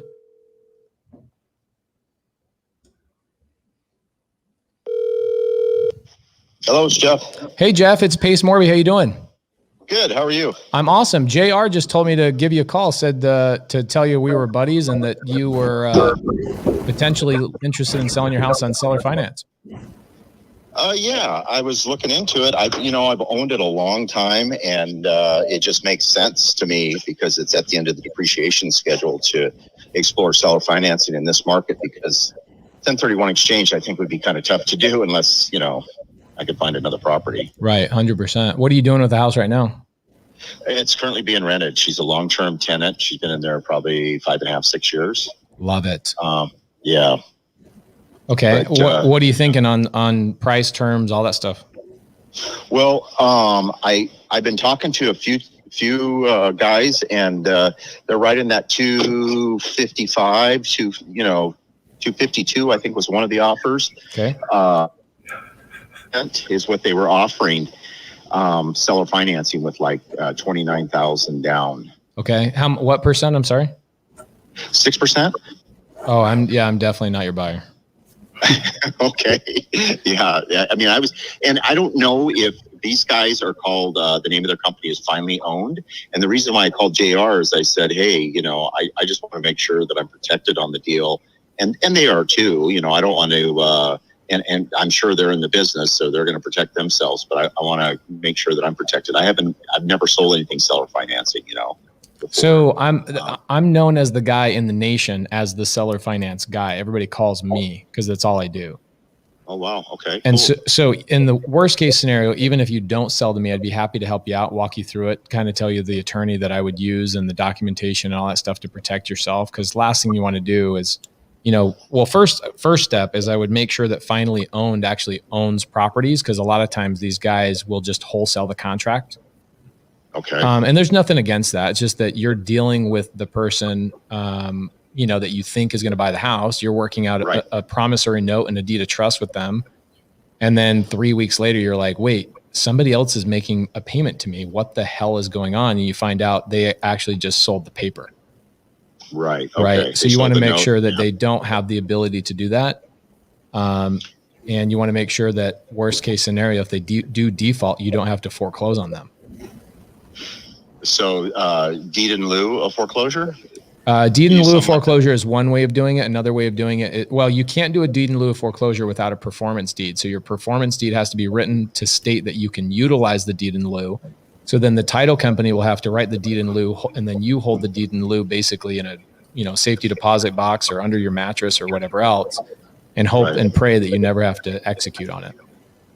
Well, and he also told me that he says, I preferred for the deed to transfer at closing. I says, well, doesn't that leave me no leverage? If that's the case, if I transfer the deed out of my name, I mean, it doesn't make sense to me unless you're paying the thing off. But yeah, so it would be called selling it to him on an agreement for sale, or in another state it'd be land contract. Right. Okay. So you would hold the deed. He would not hold the deed. The disadvantage of that is, the advantage for you is that you have a lot more control, which is awesome. But the disadvantage to him is that he won't be able to then use depreciation like you have. Oh, okay. Right. So I mean, it makes sense for me. Probably 1 out of 20 houses that I buy, I will buy on land contract or agreement for sale. And the other 19, I'm really trying to get the deed because I really, really want that depreciation. Right. But here's the thing. 6% is ludicrous in my personal opinion, just with all the opportunities that a guy like me has. Most of my sellers are anywhere between 0%, believe it or not, all the way up to like maybe 3%. Okay. But what we do is we give them other things, maybe a higher purchase price, right? So the challenge is you get a 6% deal with somebody that doesn't have really a lot of leverage. My thought is, if these guys don't own at least 20 rentals, do you really want to sell or finance to these guys? Right. Yeah. So Yeah, exactly. The easiest way to do that is a simple, county recorder's search or assessor, and see if finally owned actually owns property. Gotcha. That's what I would do. More than likely hold that rather than in a separate LLC, or they hold that in finally owned. Then that'd be the first thing, and then approach them about them and ask them. Right. Well, the thing is, hey. my feeling is, if I was let's say I'm in a mastermind with these guys, right? A lot of these investors all hang out in the same kind of collective groups. And they told me they were buying a house with 10% down and they were paying a seller 6% interest. I would say, what is this, your first rodeo? Go out and get a loan. What are you paying 6% interest to a seller for when you could pay 3% down and get a 2.5% interest rate? Why are they willing to pay you 6%? That's crazy. That's actually scary in my opinion. Okay. Yeah. So the red flag should be going up on that 6%. And they told me, hey, this is just a starting point. And I thought maybe it was something to entice me to come to the table with them and that kind of thing, to say, hey, look, I'm gonna get rid of, not that it's a headache, but get rid of the rental. They're gonna take it over, and I'm gonna be right about what the renter's paying me now and the monthly payment. Along with a little bit of sugarcoating with the down payment. Right. Yeah. You can't be angry at that. So we do all those things. Typically what I'll do is I'll pay a little bit higher purchase price, pay lower interest rate. The advantage there is this: let's say that they, in 2 years they sell it. How much money did you really make after, 2 years, and they get rid of it? Now you got the repayment gone. You got all this, money that you have to collect all at one point. Right. They're gonna either refinance you out if they have the ability to, or they're going to sell the property because they're not really cash flowing. They're going to give you the same payment you're receiving now. Where's their upside? Right. Yeah. Man, I'm getting scared for them. Have them call me. I'll give them some consultation. Yeah, it almost sounded too good to be true, and I know that the red flag should be going if they're putting a deal together like that. But like I said, I just sent over some pictures of the interior and everything on it, and they know kind of the scenario. So and I talked to their title, which they use Pioneer title. I think Sandy does. She's told me they do about 2 deals a week. Yeah, they're probably doing a lot of wholesale, which is great. They're not buying a lot of properties. I'm sure they're doing a lot of wholesale. Oh, okay. Sandy's known in town as somebody who handles a lot of wholesale transactions, and she's great. Okay. Yeah, she's been doing it 30 years. Yeah. So it sounds like they're probably selling the paper, which, there's nothing wrong with that, but essentially you're going to work out a deal with them and they're going to wholesale it off to somebody else. Right. Well, and the other side of it is I thought, why not me just be the bank and do a lease purchase on it? But then, I'm kind of at the end of the depreciation. So it's like, you're still in that same landlord type deal until it's executed. The lease purchase is executed. So my feeling is that's why I was like, a seller finance situation for most of my sellers are, there's a phase, right? There's a phase of your life where you go, look, I don't want to collect the payments. I don't want to deal with the tenants. I don't have to deal with the repairs. I just want a monthly payment and I want an interest rate on the price, right? It makes a lot of sense. Right. So my feeling is you're going down the right road. I do a lot of lease purchases, but I wish I did more seller finance, to be honest, because they're a lot easier. Okay. What I would do is stay on the road of the seller finance. Make sure that whoever you have draft the documents, you can use my attorney if you want. I'll refer you out. I'll give you a copy of all my docs that we use. But more than anything, I would verify that these guys actually own 20 properties or more if you're going to sell or finance to them. Okay. And then what I would do is I would make sure your contract with them states that they cannot assign the paper. Oh, okay. Well, and one of the things, and I did mention that to him. I told him, I says, that's what I'd be fearful of. And he says, well, we would put in the contract, or we can put a clause in the contract that allows you to recoup some of your interest and all that stuff in that contract type deal. So in other words, like a prepayment penalty if they pay it off early before term, because it's like an 84-month term is what they drew up. Oh, so you got a balloon on this thing. Yes, exactly. Got it. So what's your balloon? What are you trying to do? Like a 7-year balloon? Yes. Got it. Okay. Man, this sounds like way too good to be true. They're going to give you full asking price, over 10% down, 6% interest, and a 7-year balloon. You're getting your cake, you're eating it too, and you're getting a cupcake on the side. That's what scares me. Wow. Yeah. So I'm glad I called. I called JR and he referred me to you. Yeah, he says you're the guy for seller financing. Yeah, look, here's the thing: we buy enough properties. We're all over the nation. I primarily buy in Arizona. That's my backyard. Okay. Even if we don't strike a deal, I can give you resources and help you out. And you just let JR know that I set you straight. Okay, will do. All right, shoot me a text and remind me what you're looking for. And I'll see if we can match that. And then what we'll do is we'll provide everything that you want. And if you decide not to go with the other guys, I'll give you everything else you need resource-wise, paperwork, attorney, all that stuff. Okay, fair enough. Awesome. Thank you. I appreciate your time. Thanks so much. See ya. Bye. Wouldn't you hate to go into an appointment after me?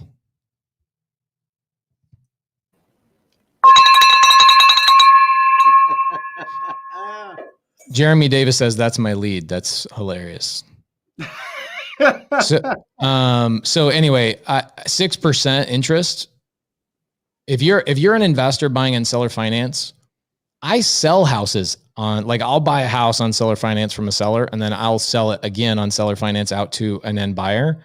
An end buyer will pay anywhere between 6 to 9%. But if you're an investor paying 6%, there's no way you know what you're doing. What should it be, Pace? Max 3%. Especially, so here's the thing. There's 3 things that you're looking for, right? You're looking for what's my down payment. That's a huge part to the seller. Seller wants 10% as security. I don't even address that in my first conversation. Okay. I never address that in my first conversation because it becomes a point of contention. My first conversation is what? Credibility. Okay. Everything I did is establish credibility. And then I start instilling doubt with the other buyer. That's all I'm trying to accomplish in my first call. Now, if I can accomplish a couple other things along the way, then amazing. But number one is I'm looking at value. You added value there with the contracts and resources, and obviously that's part of the credibility. But I think that he was feeling it. Right. So that's number one is you want to look for a down payment. Second thing you want to do is look for what is my interest rate. And then third thing is what's my purchase price. Those are the 3 things that you really have to work out with a seller on seller finance, right?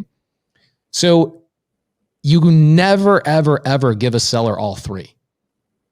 Okay. This guy has given the seller actually all three plus a fourth, which is a very short balloon. So he's given the guy high interest rate, high down payment, super short balloon, and a massive down payment. So I look at that and I already know. And here's what the funny thing is. He says he's going to pay me the same payment that he's collecting from my tenant. Great. Where's his upside?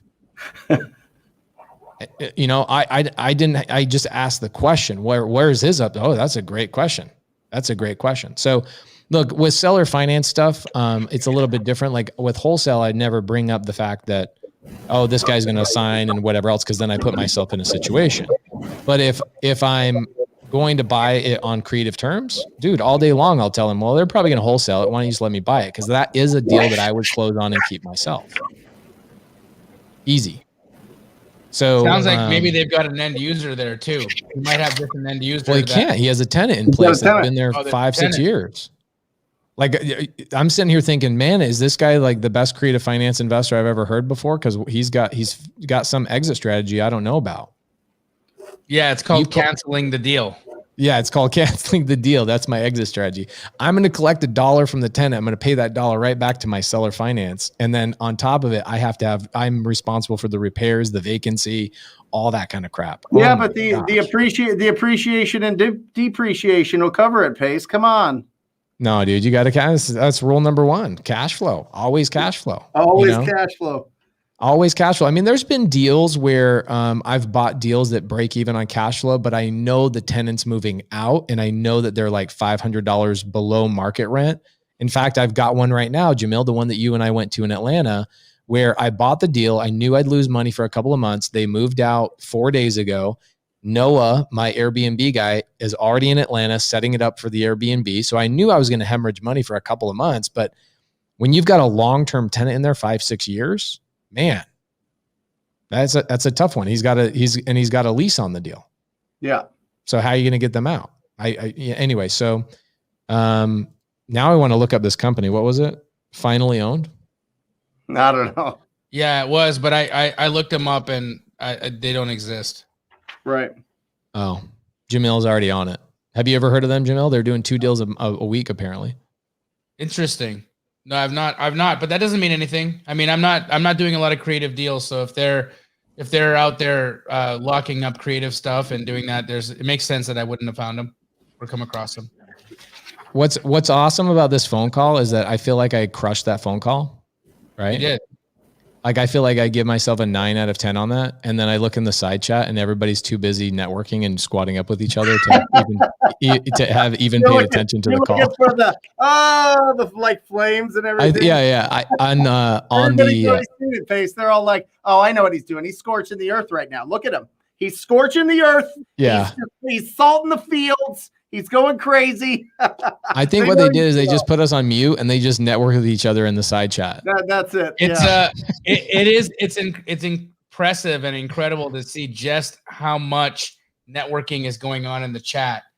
Guys, if you are enjoying this episode of Wholesale Hotline, do us a favor, continue the networking outside of the show. Snap a picture of you watching this, tag Brent, myself, and Pace, and write what market you're in on your share. Write what market you're in. So if you're in Virginia, if you're in Phoenix, if you're wherever you are in the United States, write the market you're in. We will reshare that in our stories. And then people that are watching us in our stories can link up with you and add you as a friend on IG or whatever that is. Just another opportunity for you to network with more people and connect. Let me ask you this, Pace. I met with Rafael Cortez, right, last week. And he's in a new building, and these guys essentially do what we do, but for commercial buildings. Mm-hmm. Okay. And I'm sure you're familiar, like 70% of these deals in commercial are seller finance. Yeah. Same thing with multifamily. Have you thought about going after that? What's your thoughts about commercial versus residential? I'm so afraid of commercial personally. Okay. I think I'm just not educated enough on commercial. I think multifamily. So I've got a couple of packages of multifamily that we're looking at. I'm working on multifamily deals all the time, and sellers will seller finance all the time on multifamily because they know how challenging it is to get loans for these larger packages. But commercial stuff, like, dude, I look at all the vacant buildings and I say, I'm not educated enough to know whether I should go after these things or not. I think that's another phase in my education or my evolution.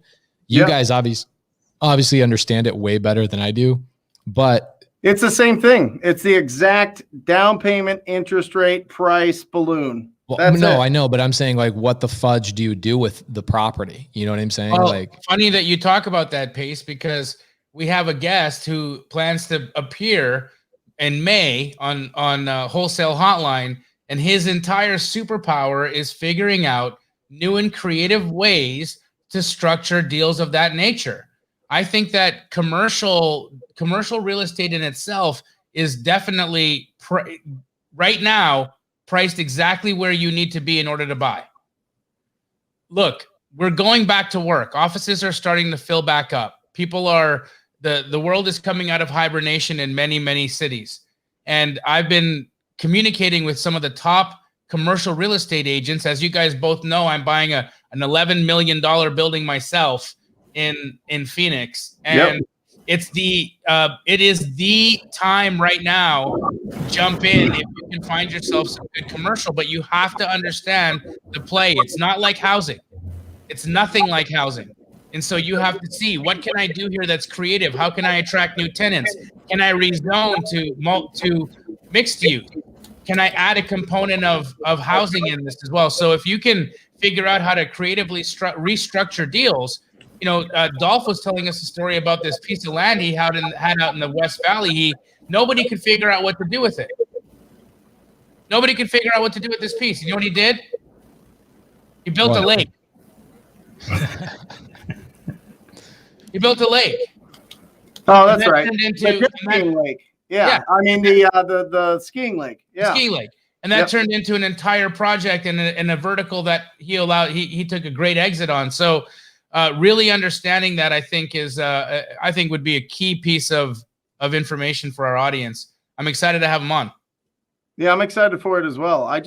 When you're going after these, Pace, do you just look for people that own their properties free and clear if you're looking for some sort of creative financing? Like, I'm thinking of it, I'm putting on my lead generation cap here, right? Mm-hmm. And, you know, you're looking at these properties. Maybe they're in good shape. Maybe they're not the ugliest houses. Maybe there's another, you know, the front door is closed. You go in through the side.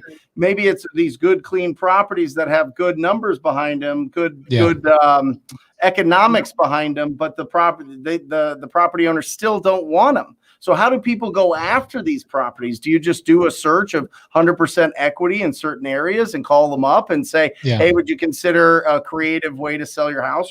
You know? Yeah. So we don't go after just creative finance deals, obviously, right? But I get students that come to me all the time and go, I came into the game. I got plenty of money. I have a great day job. I just want to buy a rental every single month, right? And I can't do it with the burst strategy because I'm sick of getting loans. And so what I tell them to do is go after houses that are owned free and clear. And it's crazy, actually. Like, when you understand how many homes are actually paid off in the United States, it is crazy. It's over 50%. I know. It's crazy. I know. Half the houses in the country are paid off free and clear, which is great. And then do a filter of non-owner occupied. Dude. So that's one way to go. And you got to look at it in two different ways, right? So subject to is always based on pain. Right. Okay. The seller has pain with a subject to, right? They're letting you take over their existing debt. The seller finance is gain. It's the only part of real estate. You can't really do this with wholesale, is that you can't allow the seller to gain anything, because then that means you're giving up your equity. In seller finance, you can go after what they're trying to gain. Like this guy right here, obviously it's a seller finance. What's he trying to gain? He's trying to gain interest on a high sales price and start cash flowing on a property that he has no management on. There's gain there, but there's no pain. So what happens is all these wholesalers are calling these exact guys, like this Jeffrey guy, and saying, hey, I want to, buy your 255 house for 175. And he's like, get the F off my phone, right? So there's no gain. So you have to switch to seller finance and say, I'm going to go after your gain. What would make you feel like you gained something in this transaction? So that would be always own free and clear or very, very high equity, because then you can do a hybrid. I hate to bring it up, but like the house I'm personally buying for myself right now, I feel like it's going to, Jerry and I are doing a YouTube video about it all day tomorrow, but essentially you can buy houses where it's half sub 2 and half seller finance. I've got one in Atlanta right now that I'm buying on what I call a hybrid. It's half sub 2, half seller finance. So the sub 2 portion is about 150 and the seller finance portion is another 110. And the seller's giving me 0% interest on his equity. He just wants $300 a month, right? So you've got to go high equity or full equity on those deals. And then, dude, wholesale those bad boys to me all day long. I'll freaking take those things down and turn those suckers into Airbnbs, right? Like I'm shooting for I want to shoot for another $35,000 a month in passive income off Airbnbs from today going until the end of the year. So whatever you guys have in the areas I buy in, assign those things to me. I'll pay you a good assignment fee and I'll turn them into Airbnbs. But then on sub 2, the thing you go after is no equity and foreclosure, right? People with no equity and foreclosure, because again, that's another issue that wholesalers can't solve. You can't, here, I should fix this. Wholesalers can't solve with a cash offer. Wholesalers can solve it with a sub 2 offer, and then they wholesale that sub 2, right? So they can still be a wholesaler with creative finance, which is great. So no equity or foreclosure are always the best for sub 2. Love it. And with the seller financing, when you're doing a sub 2 and you're giving them seller financing, is that called something? Yeah, hybrid. Love it. A lot of people will call it a wraparound or all-inclusive deed. But I don't call it that because it confuses people. I just say it's a hybrid. It's half and half. Now I've got like some of the old dogs in the industry calling them hybrids, like after they've been calling it something else for 40 years. So the hybrid is starting to catch on, which is great. So the deal I'm buying from Jerry right now is $1.2 million sub 2 and then $1.8 million seller finance, right? You can do this on high equity or like high end luxury all the way down to mobile homes. It does not matter. There's not a single home in the country you can't do this on. And I could quickly turn this into a Sunday service conversation, which I'll refrain from doing. So I love it. Well, and I think that, listen, you put together you put it together right, and it's attractive. You can wholesale it. I mean, it still falls into the wholesale hotline, little silo here, because you can. I mean, we've wholesaled sub 2 deals. We've wholesaled creative financing deals. Right. It just depends. It depends on where you're at and what your lifestyle is and what your goal is. If your goal is to own a bunch of rentals, then hold on to them. If your goal is to build up that cash flow, then hold on to them. If your goal is to pay off your debts and to get out of your 9-to-5 job and have some money in the bank, then wholesale them. I mean, it just depends on where you're at. Everybody don't compare, Pace's, chapter to your chapter. You know what I mean? And journey where he's at compared to you. I mean, it's an inspiration, and it should be something that you, consider as, something that pumps you up, or maybe this is the path that you want to go down. But you can't remember, just like Jamil said, and just like, I don't know who originally said it. I say it all the time. Comparison is the thief of joy. It truly is. It really is. And it's tough. It really is tough.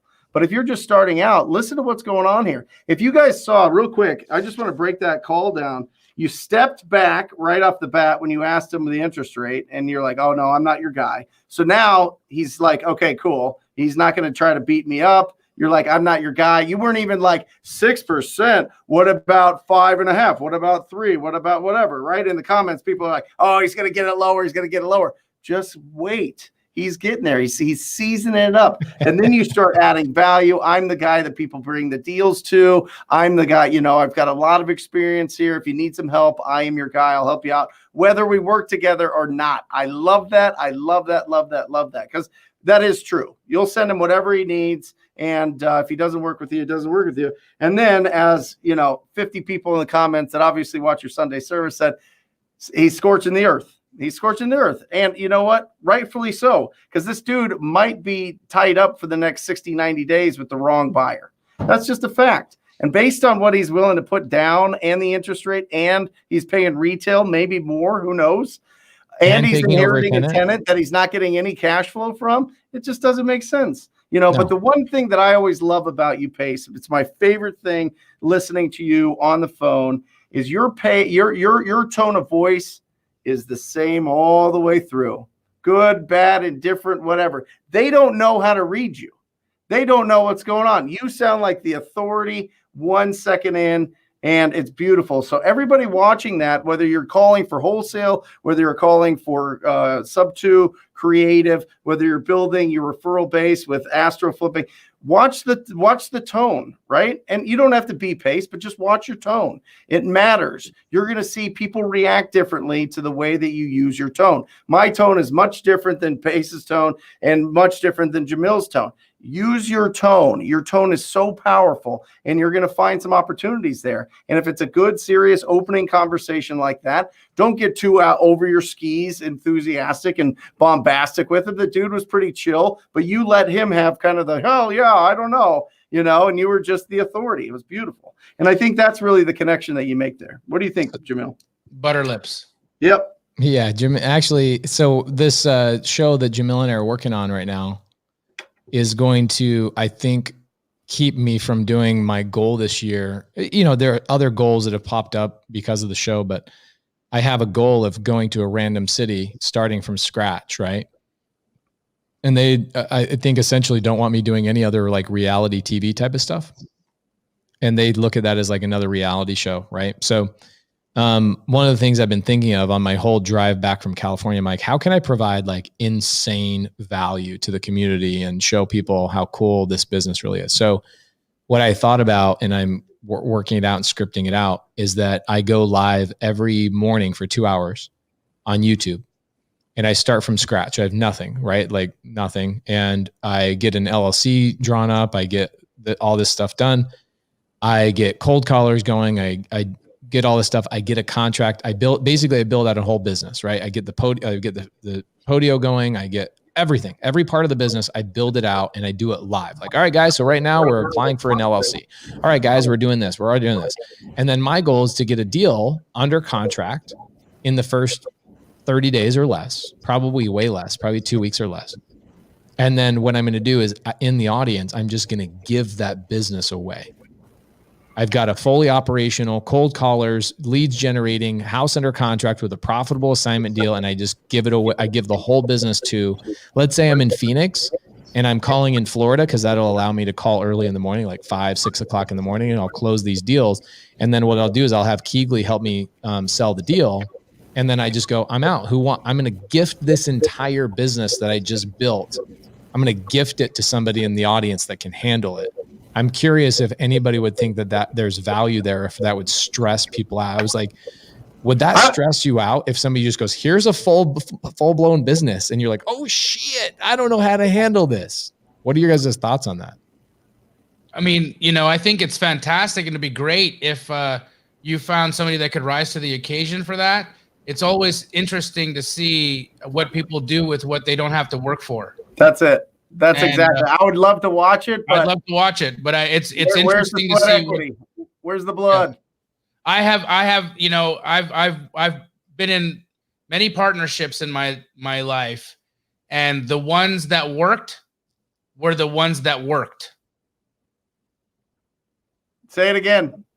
I've been in many partnerships in my life, but the ones that worked were the ones that worked.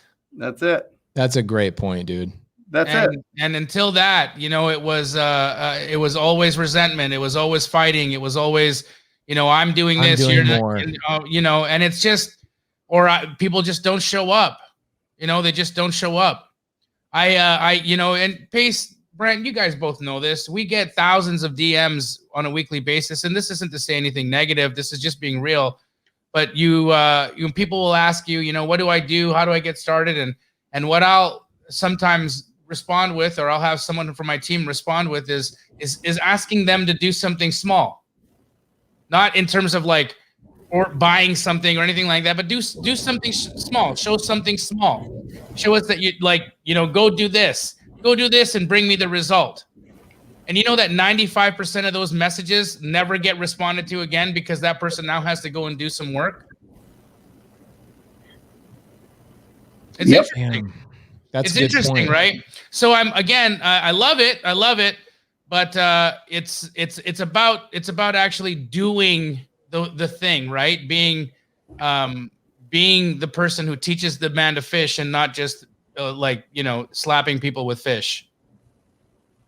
Well, Not it's earning it, right? It's the earning it, earning the yeah. experience, earning the lumps, going through that, the good things and the bad things, celebrating the small successes, you constantly thinking about the things that you did wrong so that you can improve. All those things are, it just feels so much better. You know what I mean? Like, can you take a pill and be in, shredded shape?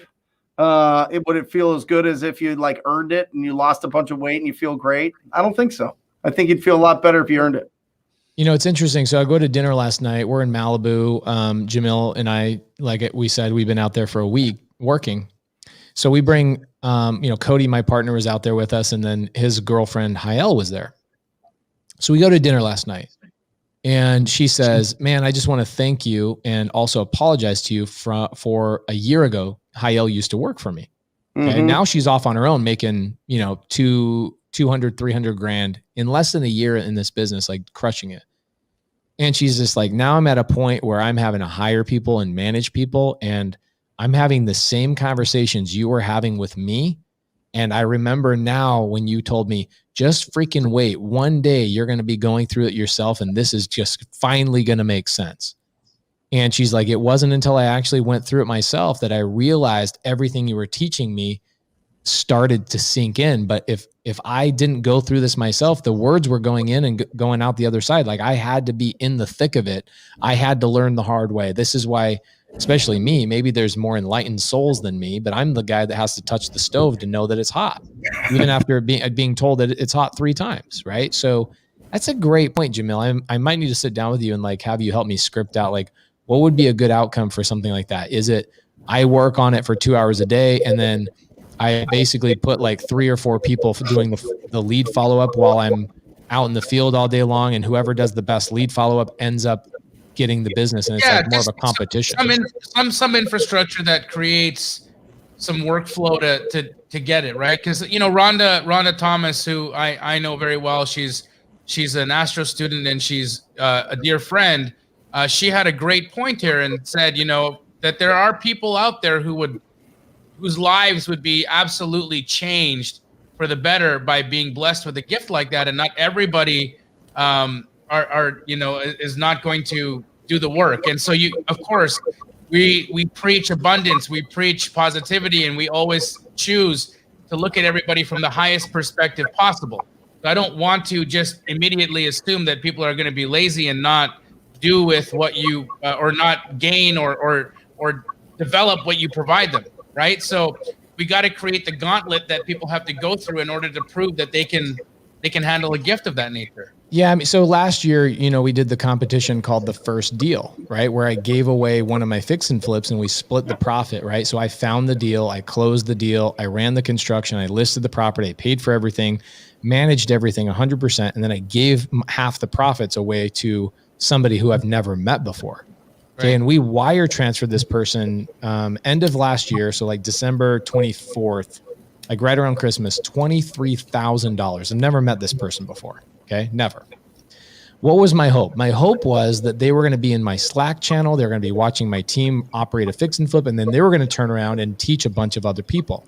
Do you know what happened the second that $23,000 got wired? See ya. Nobody's ever heard from them ever again. Right.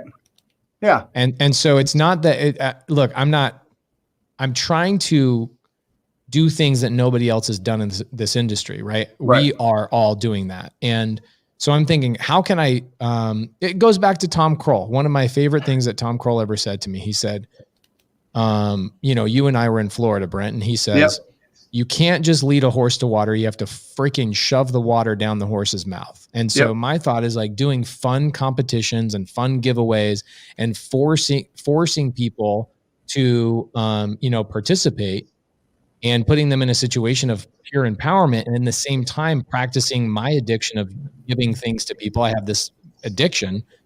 I can like create this amazing world, but Jamil's right. that was an interesting thing. It took my team 5 months to do that project.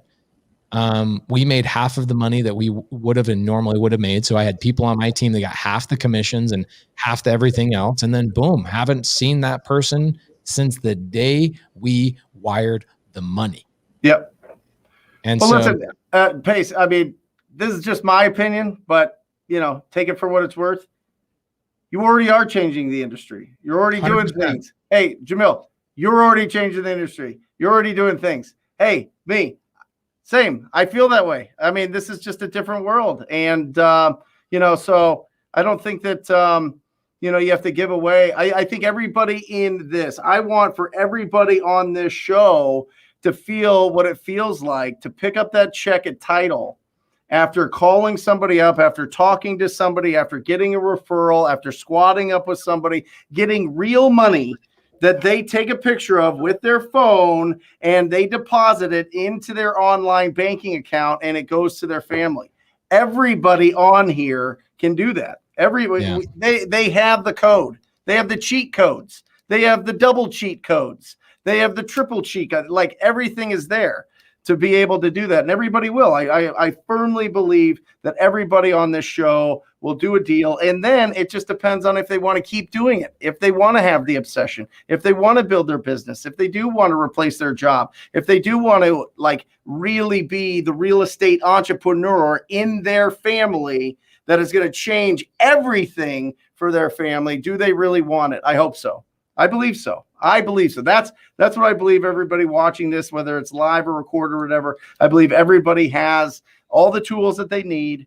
They just need to push go. And you're already doing it, Pace. You're already doing it, Jamil. Well, speaking of which, just let me highlight this one last time. Everybody that joined late, the Sub 2, Astro, and TTP students are going to be doing a collective role-playing competition. The finals are this Wednesday. I gave out the Zoom link. It is we're bringing the public, even if you're not a student. Somebody's going to ask this in 4 seconds, but do I have to be a student? The answer is no. Make sure you show up early because Zoom has a limit of 500 people. We have maxed out Zoom multiple times with this stuff. We can't bring any more people in. And if you're going to text me at 5:01 and say, I can't get in, can you, sorry. Show up early. It's Wednesday, 5 p.m. What we're going to be doing is 2 people are going to be doing a role-playing competition. Brent, Jamil, Steve Trang are going to be the judges, and we're going to rate it. And it's going to be a community building activity, and we're going to think about maybe doing more of that stuff in the future, maybe during the middle of the day so we don't have to take time away from our families. But Eduardo Cruz says, what kind of role play? There's only one kind of role play in this industry, bro. That's it. Yeah. One type. I'm not going to. Anyways.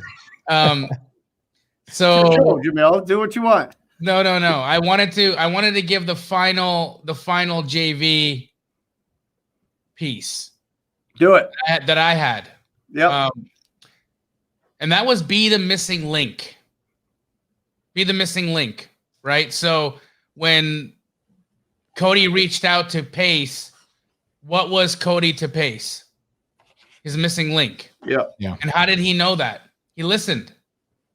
He communicated with Pace and he listened to what Pace needed from someone, right? And provided the missing link. I speak to students every day, Pace, I know you do, and Brent, you do as well. There's some people out there who are doing a ton of work and need a few $100s for earnest deposits. Yep. Be the missing link. Yeah, be 100%. Be the missing link. Ask questions and be the missing link. Look, we're not always all going to be able to do the exact same thing, but we can be the missing link. And if you can do that, you can JV. Yep.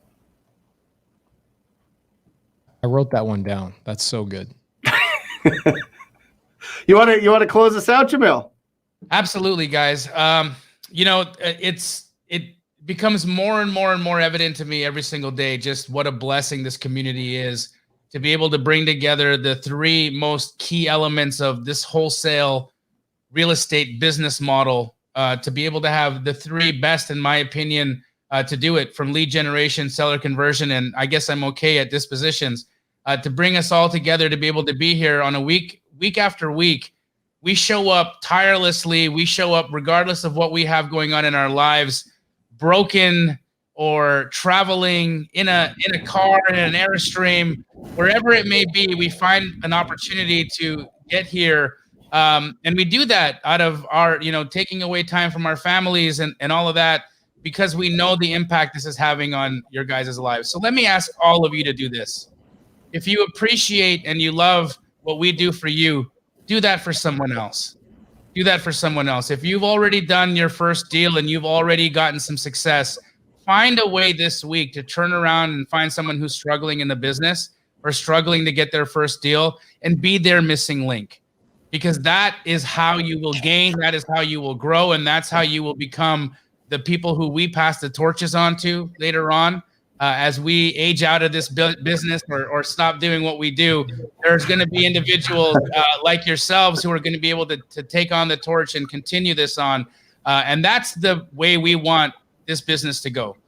So from Brent Daniels, Pace Morby, and myself, you guys continue to squad up, continue loving each other, and we'll see you next week. Love you guys. Thank you guys. Thank you, everybody. Hopefully we see you Wednesday. Have a good week, and we'll see you on next Monday, Wholesale Hotline. Or just say squat up. So squat up and enjoy the show. Yeah. Yeah. Okay. 1, 2, 3. So squat up and enjoy the show. What are you doing? I didn't say that thing. Why? I don't know. I Okay. forgot.